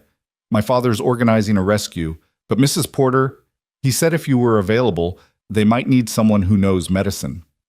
Clara didn't hesitate. "Where?" 3 miles up the canyon road. "But, Mr. Porter, the road's bad. Still ice in the shadows. It's dangerous." "We'll manage." Elias was already moving toward the barn. "Clara, get your medicine kit. I'll hitch the wagon." "But the bank," Clara said. "We're supposed to meet Mr. Holmes. This is more important." Elias looked at her steadily. "Someone needs help. That comes first." "Tita." For a moment, he saw her wrestle with it, the desperate need to secure their future warring with the equally desperate need to help someone in danger. Then her jaw set with determination. "You're right. Let's go." They made the journey as fast as the treacherous road allowed, Timothy leading the way on his horse. When they reached the accident site, Elias's breath caught. The wagon had slid off the road and down a steep embankment, coming to rest at an angle against a boulder. Reverend Walsh and 4 other men from town were trying to figure out how to reach it without causing it to slide further. "Thank God you're here," Reverend Walsh said when he saw them. "There's a woman and a small child inside. We can hear them crying, but the wagon's wedged bad. If we pull wrong, the whole thing could go over the edge, and it's a 30-foot drop below." Elias assessed the situation quickly. The wagon was held in place only by the boulder and a single tree root. One wrong move would send it tumbling. "We need to secure it first," he said. "Ropes anchored to those trees up top, running down to the wagon frame. That way, even if it shifts, it can't fall." "That'll take time," one of the townsmen said. "The woman sounds bad. She might not have time." "Then we work fast." Elias started giving orders, and to his surprise, the men listened. Within minutes, they had ropes secured and were carefully making their way down the embankment. Clara went with them, her medicine kit strapped to her back. Elias tried to tell her to stay safe above, but one look at her face told him that was a waste of breath. Getting to the wagon was terrifying. Every step threatened to dislodge rocks or ice that could start a slide. But they made it, and Elias carefully pried open the wagon door. Inside was a young woman, probably not more than 20, with blood streaming down her face from a gash on her forehead. She clutched a child, a little girl maybe 4 years old, to her chest. The child was crying but appeared uninjured. "Help us," the woman whispered. "Please, my daughter." "We're here," Clara said, climbing into the unstable wagon without hesitation. "We're going to get you both out." The woman had a broken leg, the bone visible through torn fabric, and possible internal injuries. Moving her would be agonizing and dangerous, but leaving her in the wagon while they figured out a safer way to extract her wasn't an option either. The whole structure was groaning ominously, and Elias could see the tree roots starting to tear. "We need to move now," he said to Clara. "This whole thing's about to go." Clara looked at the woman, at the child, and made a decision. "Give me the girl first, then we'll take the mother." It took 15 terrifying minutes. First, they passed the crying child up to the men above, who carried her to safety. Then came the harder part, moving the injured mother. Every shift of weight made the wagon creak and slide an inch closer to the edge. Clara worked with steady hands, binding the woman's leg to splint it, packing the head wound to stop the bleeding. "I'm going to give you something for the pain," Clara said, pulling out a small bottle. "It'll make you sleepy, but it'll help." "My baby," the woman mumbled. Is she? She's safe. Now drink this. Once the medicine took effect, they carefully, painstakingly moved the woman out of the wagon. Elias and another man created a makeshift stretcher from branches and rope.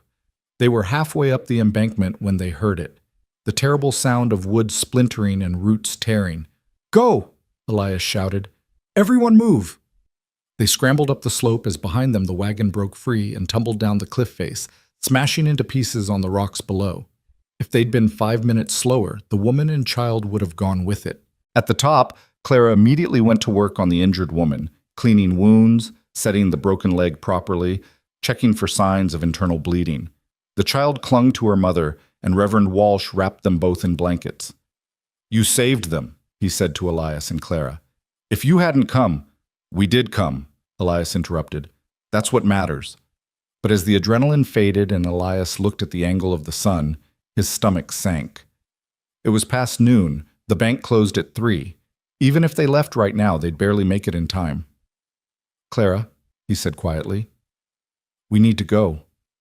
She was still bandaging the woman's leg. "I need 10 more minutes. She's stable, but we don't have 10 minutes. If we miss Holmes, if we don't make that payment today, then we don't make it," Clara said, not looking up from her work. "But I won't leave this woman bleeding and broken just to save money." "It's not just money. It's the ranch. Everything. And she's everything to her daughter." Clara tied off the bandage and finally looked at him. "I know what's at stake, Elias. But I also know that some things matter more than property and debt. We do the right thing, and we trust that somehow it'll work out." Elias wanted to argue, wanted to tell her that the real world didn't work like that, that good deeds didn't magically erase debt. But looking at the little girl clinging to her mother, at the woman who would have died without their help, he couldn't force the words out. 10 minutes, he said. "Then we ride like hell." Clara nodded and returned to her work. True to her word, she finished in exactly 10 minutes, gave Reverend Walsh detailed instructions for continued care, and then they were in the wagon racing back toward Sweetwater. They pushed Sampson harder than Elias liked, but the old horse seemed to understand the urgency and gave everything he had. Still, when they pulled up in front of the bank, the clock tower was chiming 3. They were too late. Elias felt his heart shatter as he saw Jeremiah Holmes locking the front door. "Wait!" he shouted, jumping from the wagon. "Please, we have the money!" Holmes turned, saw them, and hesitated. For a moment, Elias thought he'd turn them away. Then the banker sighed and unlocked the door. "You're lucky I'm still here doing paperwork," he said, "and that I heard about what you did for the Carson woman and her child. The whole town's talking about it." Inside, Elias opened the locked box and spread the money across Holmes's desk. The banker counted it slowly, his expression revealing nothing. $950, he said finally. "That's more than the half I asked for." "We want to show we're serious," Elias said, "that we can make this work." Holmes leaned back in his chair, studying them both. "Mr. Burnham isn't going to like this. He's been planning all week for foreclosure." "Then Mr. Burnham will be disappointed," Claire said firmly. "We're not giving up our ranch." "I can see that." Holmes pulled out paperwork and started writing. "All right, I'll draft a new payment schedule. You'll still owe the balance plus interest, but this buys you time. 6 months, maybe more if you keep making payments." Elias felt relief wash over him so powerfully he had to sit down. They'd done it. Against all odds, they'd actually done it. "However," Holmes added, "I should warn you, Silas Burnham is not a man who takes losing gracefully. He might try something else." "Let him try," Clara said. "We're not alone anymore, and we're not running." They left the bank as the sun was setting, painting the sky in shades of orange and gold. On the ride back to the ranch, Elias reached over and took Clara's hand. "You were right," he said, "about doing the right thing first. If we'd left that woman to die just to save the ranch, we wouldn't have been able to live with ourselves," Clara finished. "And a ranch we couldn't live with ourselves in isn't worth saving." When they reached home, they found Silas Burnham waiting on the porch again. But this time his expression was different, no longer confident and mocking, but tight with barely controlled anger. "I heard," he said without preamble. "You made the payment." "We did," Elias confirmed. "It doesn't matter. I'll find another way." "You can't keep me from what's mine, Clara." I was never yours, Clara said, her voice steady and strong. I never will be. And if you continue to harass us, I'll go to every ranch in this valley and tell them exactly what kind of man you are. How you prey on desperate people, use their father's debts to try to force them into unwanted marriages. How you followed me across 3 territories because you can't stand that someone said no to you. Silas's face went red. And you think these frontier peasants will care? These peasants are the reason we made that payment, Elias interrupted. They advanced us money because they believe in Clara's work. They trust her. And they sure as hell don't trust a man like you who shows up throwing his weight around. You'll regret this, Silas hissed. Both of you. I have resources you can't imagine.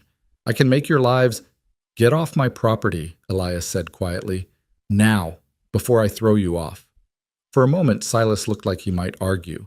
Then he seemed to remember the 2 ranch hands Elias could see weren't with him this time, seemed to calculate his chances alone against a man who had nothing left to lose, and thought better of it. This isn't over, he said, but he was already backing toward his horse. Yes, Clara said. It is. Go home, Silas. Find someone who actually wants you, because I never did, and I never will. They watched him ride away, his horse's hoofbeats fading into the evening. When they could no longer see him, Elias let out a breath he hadn't realized he'd been holding. Do you think he'll really leave us alone? Clara asked. I don't know, but I know we'll face whatever comes together. That night, they celebrated quietly, just the 2 of them. A simple dinner of salt pork and beans, coffee that was actually fresh for once. It wasn't fancy, but it felt like a feast after the fear of the past days. I keep thinking about that woman, Clara said. Mrs. Carson, the Reverend called her. Her husband died in the mines last month. She was trying to reach her sister's place before winter got too bad. Will she be all right? If she rests and follows my instructions, the leg will heal, though she'll probably limp. But she's alive, and her daughter still has a mother. That counts for something. It counts for everything. Elias reached across the table and took both her hands. Clara, I want you to know what you did today, choosing to help her even when it meant risking the ranch. That's the kind of person my father would have been proud to call family. The kind my mother would have loved. Tears welled in Clara's eyes. That might be the kindest thing anyone's ever said to me. It's true. He stood and pulled her to her feet, into his arms. I know we married fast, out of desperation and necessity, but I want you to know I'm grateful every day that you knocked on my door. You've given me back something I thought I'd lost forever. What's that? Hope, he said simply. The ability to believe tomorrow might be better than today. Clara rose on her toes and kissed him, gentle and sweet. Then let's make sure tomorrow is better, and the day after that. Let's build something worth hoping for. They stood there in their small cabin, 2 people who'd been strangers 3 weeks ago, now bound together by shared struggle and growing affection. Outside, the Wyoming winter continued its assault, but inside, something warm and precious was taking root, something that felt an awful lot like the beginning of love. The next weeks passed in a blur of hard work. Clara made her rounds to the various ranches, treating sick animals and teaching remedies. Word of her skills spread, and soon she was getting calls from as far as 40 miles away. Elias worked on the ranch, repairing fences, caring for the cattle that were slowly regaining their health, making plans for spring. And every evening they came together in the cabin and shared their days over dinner. Slowly, carefully, they were learning each other, Clara's habit of singing while she worked, Elias's tendency to brood quietly when worried, the way they both startled at unexpected sounds, legacy of their respective traumas. 1 month after they'd made the first payment to the bank, Reverend Walsh arrived at the ranch with news. Mrs. Carson wants to see you, he told Clara. She and her daughter, they've been staying with us while she recovers, and she asked if you'd visit. Clara and Elias rode to town together. They found Mrs. Carson sitting in the Reverend's parlor, her leg in a splint but her color good. Her daughter, little Emma, played with a rag doll nearby. Mrs. Porter, Mrs. Carson said, struggling to stand. Please, don't get up. Clara moved to sit beside her. How are you feeling? Better every day, thanks to you. Mrs. Carson took Clara's hand. The Reverend told me what you did, how you climbed into that wagon even though it could have fallen at any moment, how you delayed going to the bank to make sure I was stable, how that delay almost cost you your ranch. We made it in time, Clara said gently. That's what matters. But you didn't know you would. You chose to help me anyway. Mrs. Carson's eyes filled with tears. I wanted to thank you. And to tell you that when I'm healed, if you ever need help with the house, the cooking, anything, I'll work for you for free, to pay back what you did. That's not necessary. It is to me. Mrs. Carson squeezed her hand. You gave my daughter her mother back. I can never truly repay that, but I can try. On the ride home, Elias glanced at Clara. You're thinking something. Mrs. Carson needs work, Clara said slowly. And we could use help around the ranch, someone to manage the house while we're both working outside. What if we hired her? Offered her and Emma a place to stay in exchange for helping with cooking and basic household work. We can barely afford to feed ourselves, but we can afford it better than we could a month ago. And Clara's income is steady now. She turned to face him. Elias, that woman has nowhere to go. Her husband's dead, she has a child to support, and she can't do hard physical labor with that leg. We could help her, and she could help us. He thought about it, about how much easier things would be with someone to manage the house, to have dinner ready when they came in, exhausted from work, about how the cabin that had been so lonely for so long was slowly filling with life. All right, he said, let's talk to her, see if she's willing. 2 days later, Mrs. Carson and Emma moved into the small room off the kitchen that had once been Elias's mother's sewing room.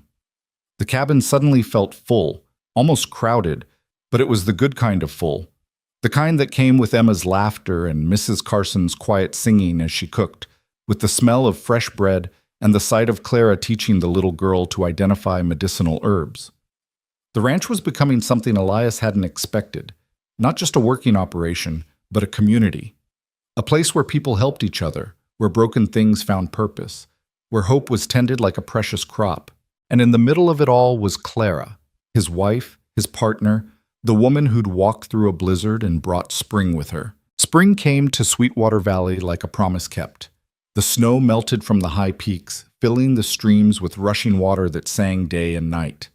The meadows turned green almost overnight, and the cattle that had survived the brutal winter grew sleek and healthy on the new grass. The ranch that had been dying 6 months ago was now, impossibly, beginning to thrive. Clara stood in the doorway of the barn one April morning, watching Elias work with the new calves.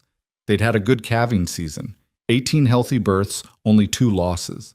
The herd was growing again, slowly rebuilding what had been lost. Mrs. Porter, Mrs. Carson called from the cabin, there's someone here to see you. Clara wiped her hands on her apron and headed back, wondering which rancher had come calling this time. Her reputation had spread so far that she now had more work than she could handle, even with Elias helping when his ranch duties allowed. But it wasn't a rancher waiting in the yard. It was a woman Clara didn't recognize, well-dressed, perhaps 40, with kind eyes and an air of quiet authority. Beside her stood a young man who looked to be in his early 20s, holding a leather satchel. Mrs. Whitlock Porter? The woman asked. Just Mrs. Porter now, Clara said, extending her hand. How can I help you? My name is Dr. Margaret Brennan, the woman said, shaking Clara's hand firmly. I'm a veterinary surgeon from Denver, and this is my apprentice, David Walsh. We've been hearing remarkable stories about your work with livestock diseases, and we've come to see if even half of what we've heard is true. Clara felt heat rise to her face. I'm not a surgeon, Dr. Brennan. I just know some old remedies. Old remedies that have saved animals when modern medicine failed, Dr. Brennan interrupted gently.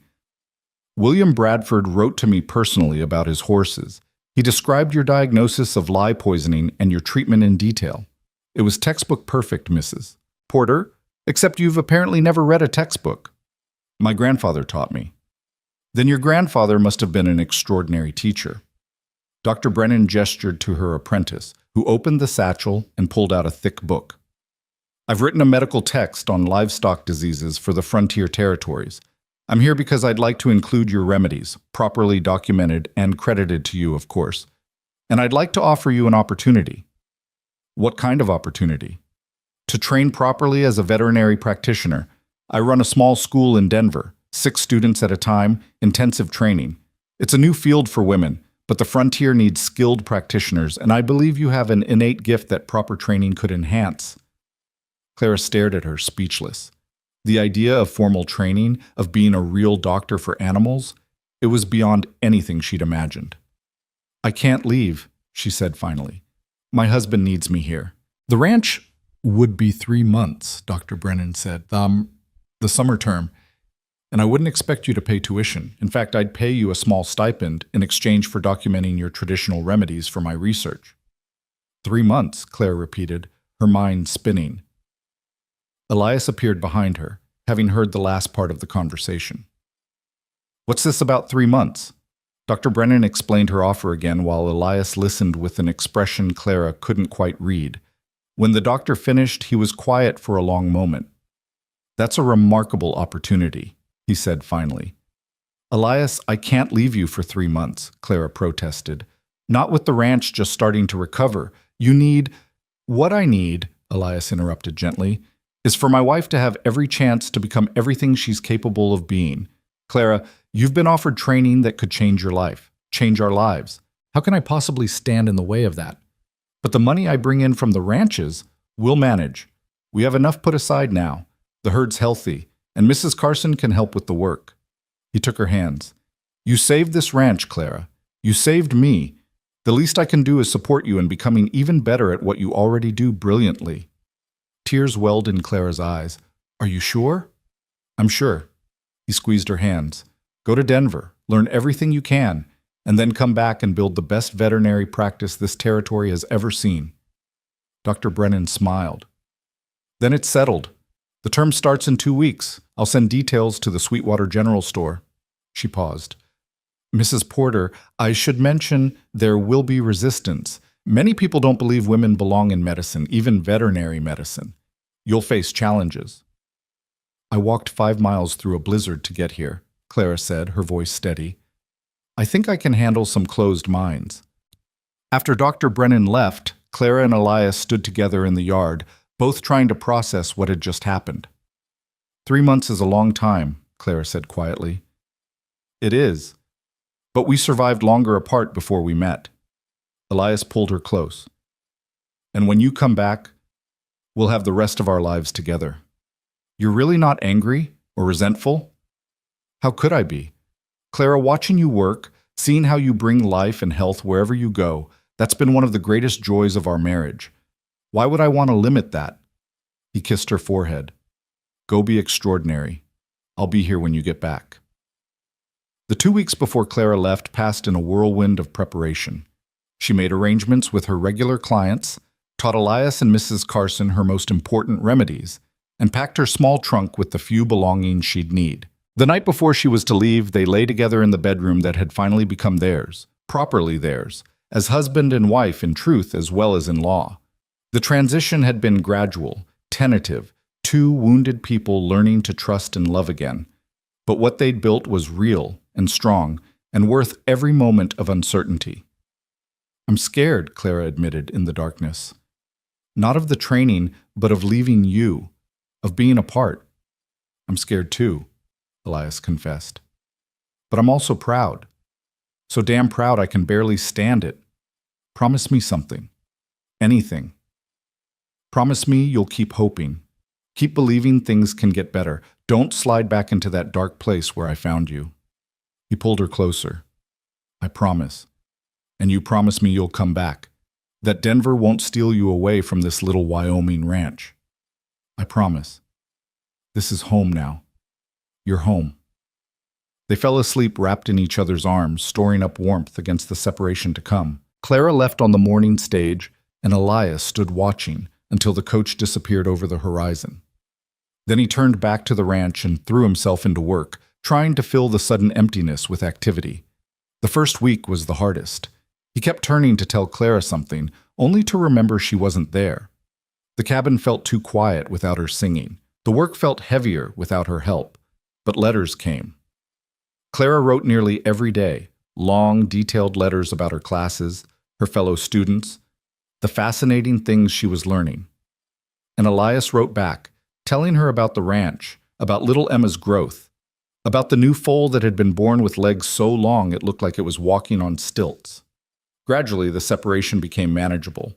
Not easy, but bearable. And then, 6 weeks into Clara's absence, everything nearly fell apart.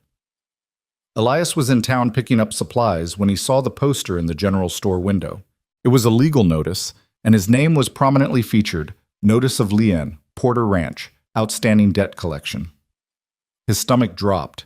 He burst into the store where Mrs. Henderson looked up with sympathetic eyes. "I'm so sorry, Elias," she said. "That went up this morning, that Kansas man, Burnham, he's claiming you still owe money on Clara's father's debt. Says the payment you made only covered part of what's owed." "That's impossible. We paid what Holmes said we owed." "I know, dear, but Burnham's brought in lawyers. They're saying there was interest that wasn't calculated, fees that weren't disclosed. I don't understand all the legal talk, but it doesn't sound good." Elias rode straight to the bank. Jeremiah Holmes met him with genuine distress on his face. "I'm sorry, Elias. Burnham found a loophole. The original promissory note Clara's father signed included a clause about compounding interest that wasn't properly disclosed when I drew up your payment plan. Technically, you still owe nearly $600. $600? I don't have $600. "I know, and Burnham knows it too. He's filed for immediate foreclosure. You have 30 days to pay the full amount or the ranch goes to auction." Holmes looked miserable. "I tried to fight it, but he's got Denver lawyers, good ones. Unless you can come up with the money." Elias rode home in a daze. After everything, after Clara's work, after the community support, after months of progress, they were going to lose it all anyway, and Clara wasn't even here to face it with him. That night, he sat at the kitchen table and wrote her the hardest letter of his life. He tried to keep it factual, tried not to let his devastation bleed through every word, but he knew she'd read between the lines. Mrs. Carson found him there at dawn, his head on his arms, the letter still unsealed beside him. "Mr. Porter," she said softly, "are you all right?" He told her everything. When he finished, she was quiet for a moment. Then she said, "Does Clara know?" "I wrote to her. But by the time the letter reaches Denver and she can respond, it'll be too late." "Then you need to go to her." "What?" "Go to Denver. Tell her in person. Figure out together what to do." Mrs. Carson's voice was firm. "Mr. Porter, I've seen you two together. You're stronger together than apart. Don't face this alone just because she's away." "I can't leave the ranch. I can manage for a few days. Emma and I will take care of the animals. You go to your wife." 2 days later, Elias stood outside the Denver Veterinary College, feeling completely out of place in his worn ranch clothes among the city buildings and well-dressed people. He'd sent a telegram ahead, and Clara was waiting for him on the steps. She took one look at his face and knew. "It's bad, isn't it?" "It's bad." They found a quiet park nearby, and Elias explained everything. Clara listened without interrupting, her face growing paler with each detail. $600, she said when he finished. "And we have 30 days. 27 now. Clara, I don't see how—" "I do." She stood abruptly. "Come with me." She led him back to the college, through the halls to Dr. Brennan's office. The doctor looked up in surprise when they entered. "Mrs. Porter, Mr. Porter, what's wrong?" Clara explained the situation quickly, efficiently. When she finished, Dr. Brennan sat back in her chair, thinking. "You need $600 in less than a month," she said finally. "That's a considerable sum." "I know, Dr. Brennan, I wouldn't ask, but I'm out of options. If there's any way you could advance me payment for documenting my remedies—" "I can't," Dr. Brennan said, and Clara's face fell. "But I might know someone who can help. Give me 2 days." Those 2 days felt like 2 years. Clara attended her classes mechanically, her mind constantly on the ranch and the ticking clock. Elias stayed in a cheap boarding house, feeling useless and lost in the unfamiliar city. On the evening of the second day, Dr. Brennan summoned them both back to her office. With her was an older gentleman with kind eyes and expensive clothes. "This is Richard Harrington," Dr. Brennan said. "He's a wealthy investor and philanthropist, and more importantly, he's my uncle. I've told him your situation." "Mrs. Porter," Harrington said, shaking Clara's hand, "my niece tells me you're one of the most talented natural veterinarians she's encountered. She also tells me you've been documenting traditional remedies that could save countless animals across the frontier. I've been trying, sir, but I'd like to invest in your future. Harrington interrupted gently. I'll pay the $600 you need. In exchange, I'd like the exclusive rights to publish and distribute a book of your remedies, with your name as the author, and you'll receive royalties from sales. Clara stared at him. A book? My remedies? Dr. Brennan has shown me your documentation. It's thorough, practical, and desperately needed. Frontier ranchers can't always access trained veterinarians, but they could use a comprehensive guide to traditional treatments. He pulled out a contract. I've had my lawyer draw this up. You get your money now. I get publishing rights. We both profit if the book sells, which I believe it will. Elias looked at Clara, saw the wonder and disbelief in her face. Is this real? She whispered. It's real, Dr. Brennan confirmed.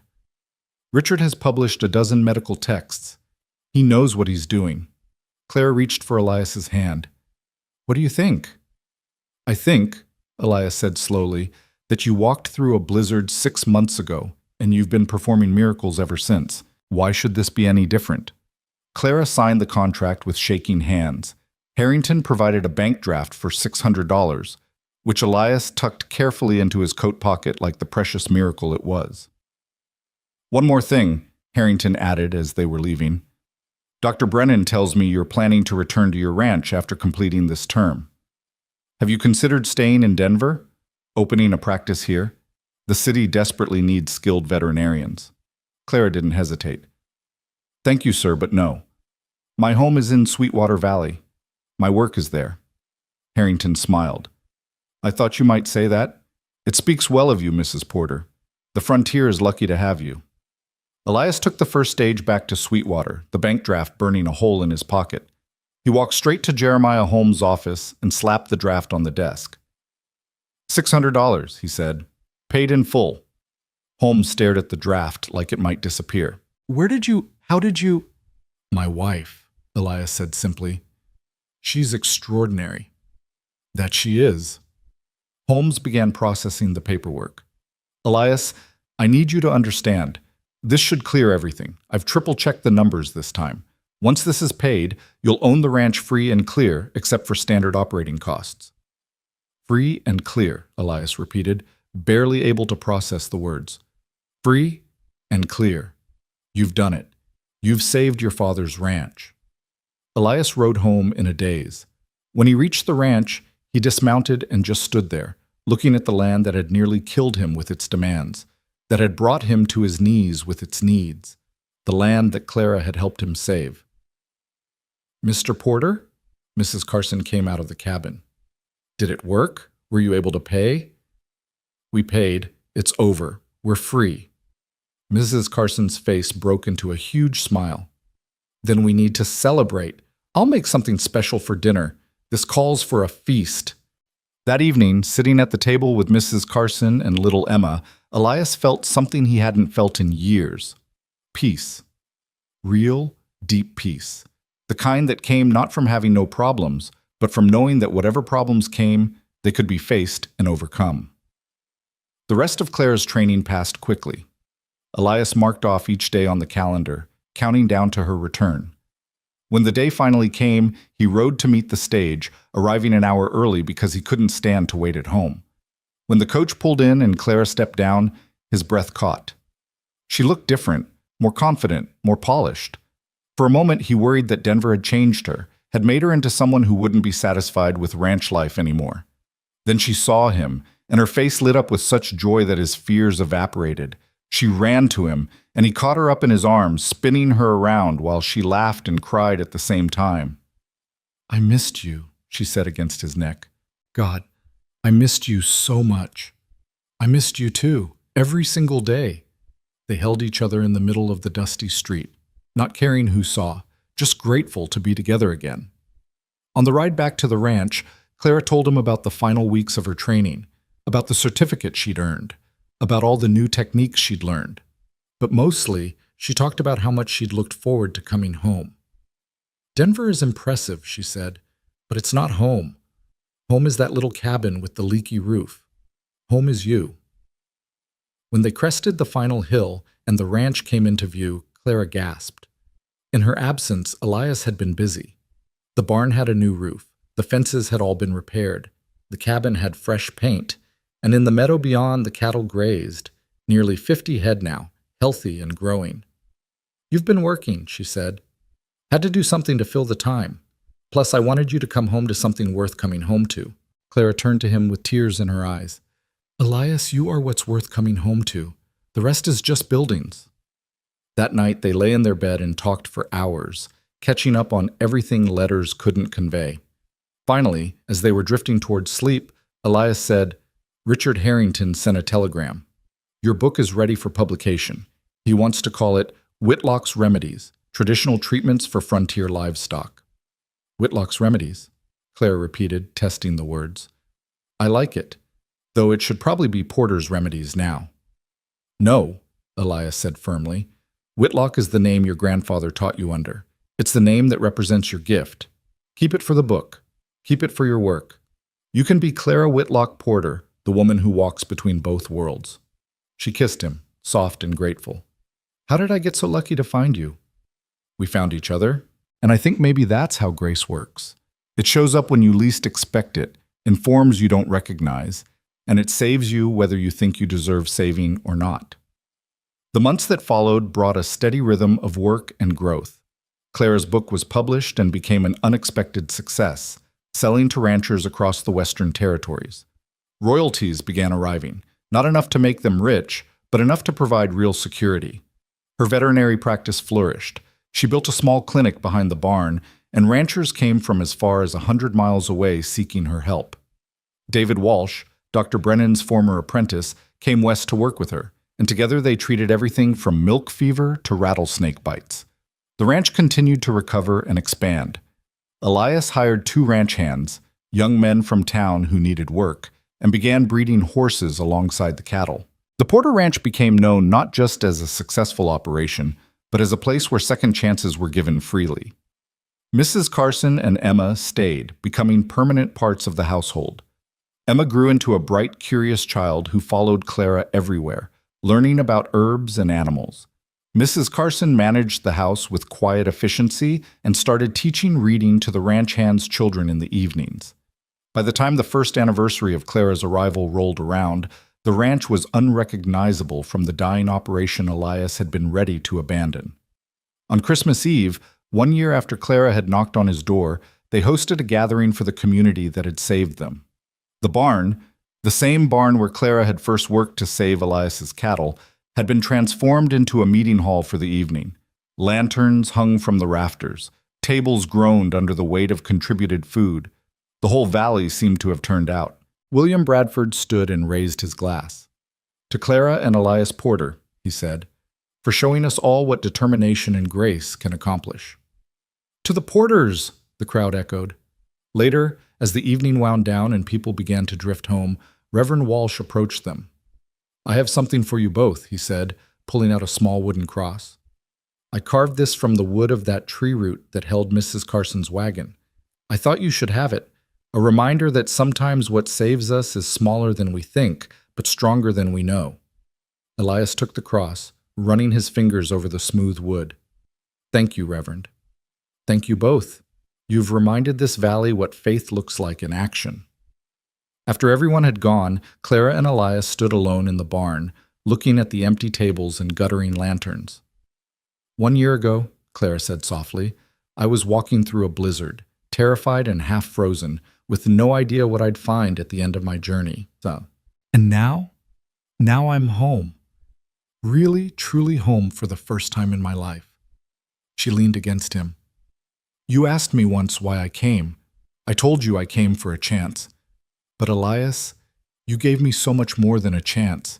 You gave me a place to belong, a purpose, a family. You gave me those things too." He wrapped his arms around her. "You weren't my mail-order bride, Clara. You were God's answer to a prayer I'd stopped believing he heard. You were grace arriving in a storm." "Then I guess we're both miracles," she said. "Two broken people who found a way to make something whole." They stood there as the lanterns flickered out one by one, until only the moonlight remained, spilling through the barn windows and painting everything silver. Outside, snow began to fall, gentle this time, not the killer blizzard of a year ago, but a soft benediction on the land they'd fought so hard to save. The ranch would face challenges again. There would be hard years and setbacks, times when the old fears came creeping back. But they would face those times together, armed with the knowledge that they'd already survived the worst and emerged stronger. As they walked back to the cabin through the falling snow, Clara began to sing, the same hymn she'd sung in this barn a year ago when she'd first started saving his dying cattle. Her voice rose clear and sweet into the winter night, and Elias joined in, their voices blending and carrying across the valley. In the cabin, Mrs. Carson had left the fire burning and lamps glowing. Emma was asleep in her small room. Everything was warm and welcoming and alive. Clara hung the wooden cross Reverend Walsh had given them beside the door, a reminder of salvation and second chances, of grace arriving when least expected. "Merry Christmas, Elias Porter," she said, taking his hands. "Merry Christmas, Clara Whitlock Porter," he replied. "My wife, my partner, my answered prayer." They stood together in the doorway, looking out at the snow-covered ranch that had nearly died but now thrived. The ranch that had become more than just land and buildings. It had become a haven for broken things learning to be whole again, for lost souls finding their way home.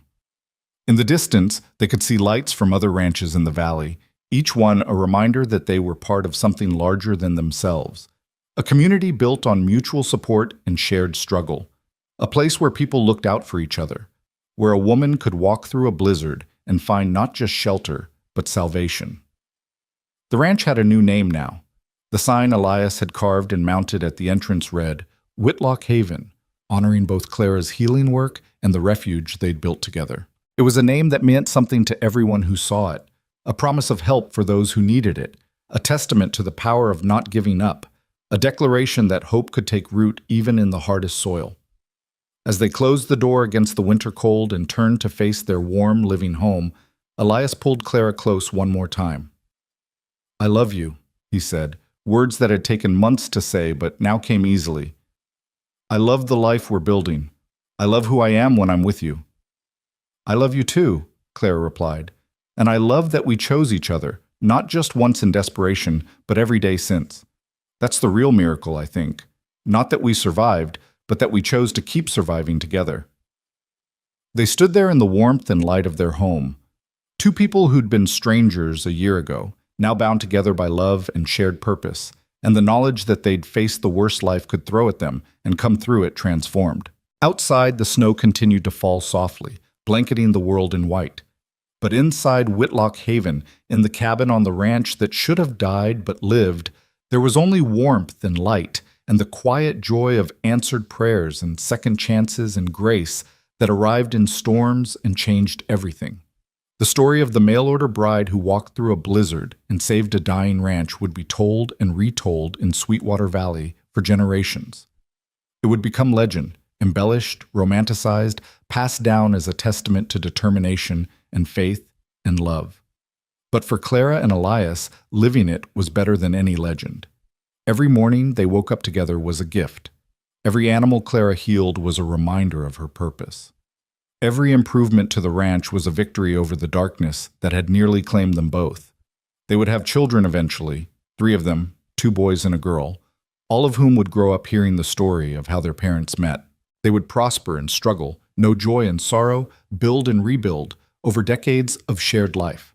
But on this Christmas Eve, 1 year after a desperate woman knocked on a dying man's door, they were simply 2 people grateful to have found each other, grateful to have been given a second chance, grateful that sometimes, when hope seems lost and the storm is at its worst, grace arrives in the most unexpected forms and changes everything. Whitlock Haven would stand for over 100 years, passed down through generations, always remembered as the place where 2 broken people made each other whole, where a woman's hidden talent saved more than just a struggling ranch. It saved a man's soul and built a legacy of healing that would touch thousands of lives. But that night, in the warmth of their cabin, with the snow falling gently outside and the fire burning bright within, Clara and Elias Porter simply held each other close and gave thanks for the journey that had brought them together. They had walked through storms, literal and figurative, and emerged on the other side with something rare and precious, a love built on shared struggle, a partnership forged in adversity, and a home that welcomed the broken and helped them become whole. It was enough, more than enough. It was everything they'd been searching for without knowing what they sought. And as they finally headed to bed that Christmas Eve, exhausted but content, Clara paused at the door to look back at the small wooden cross hanging beside it, the cross carved from the tree root that had saved a life, given to them by a grateful reverend. "Do you believe in miracles now?" she asked Elias softly. He looked at her, his wife, his partner, the woman who'd brought light back into his darkness, and smiled. "I married one," he said. "How could I not believe?" And in Whitlock Haven, on the ranch that love rebuilt, two souls who'd been lost found their way home at last. The end.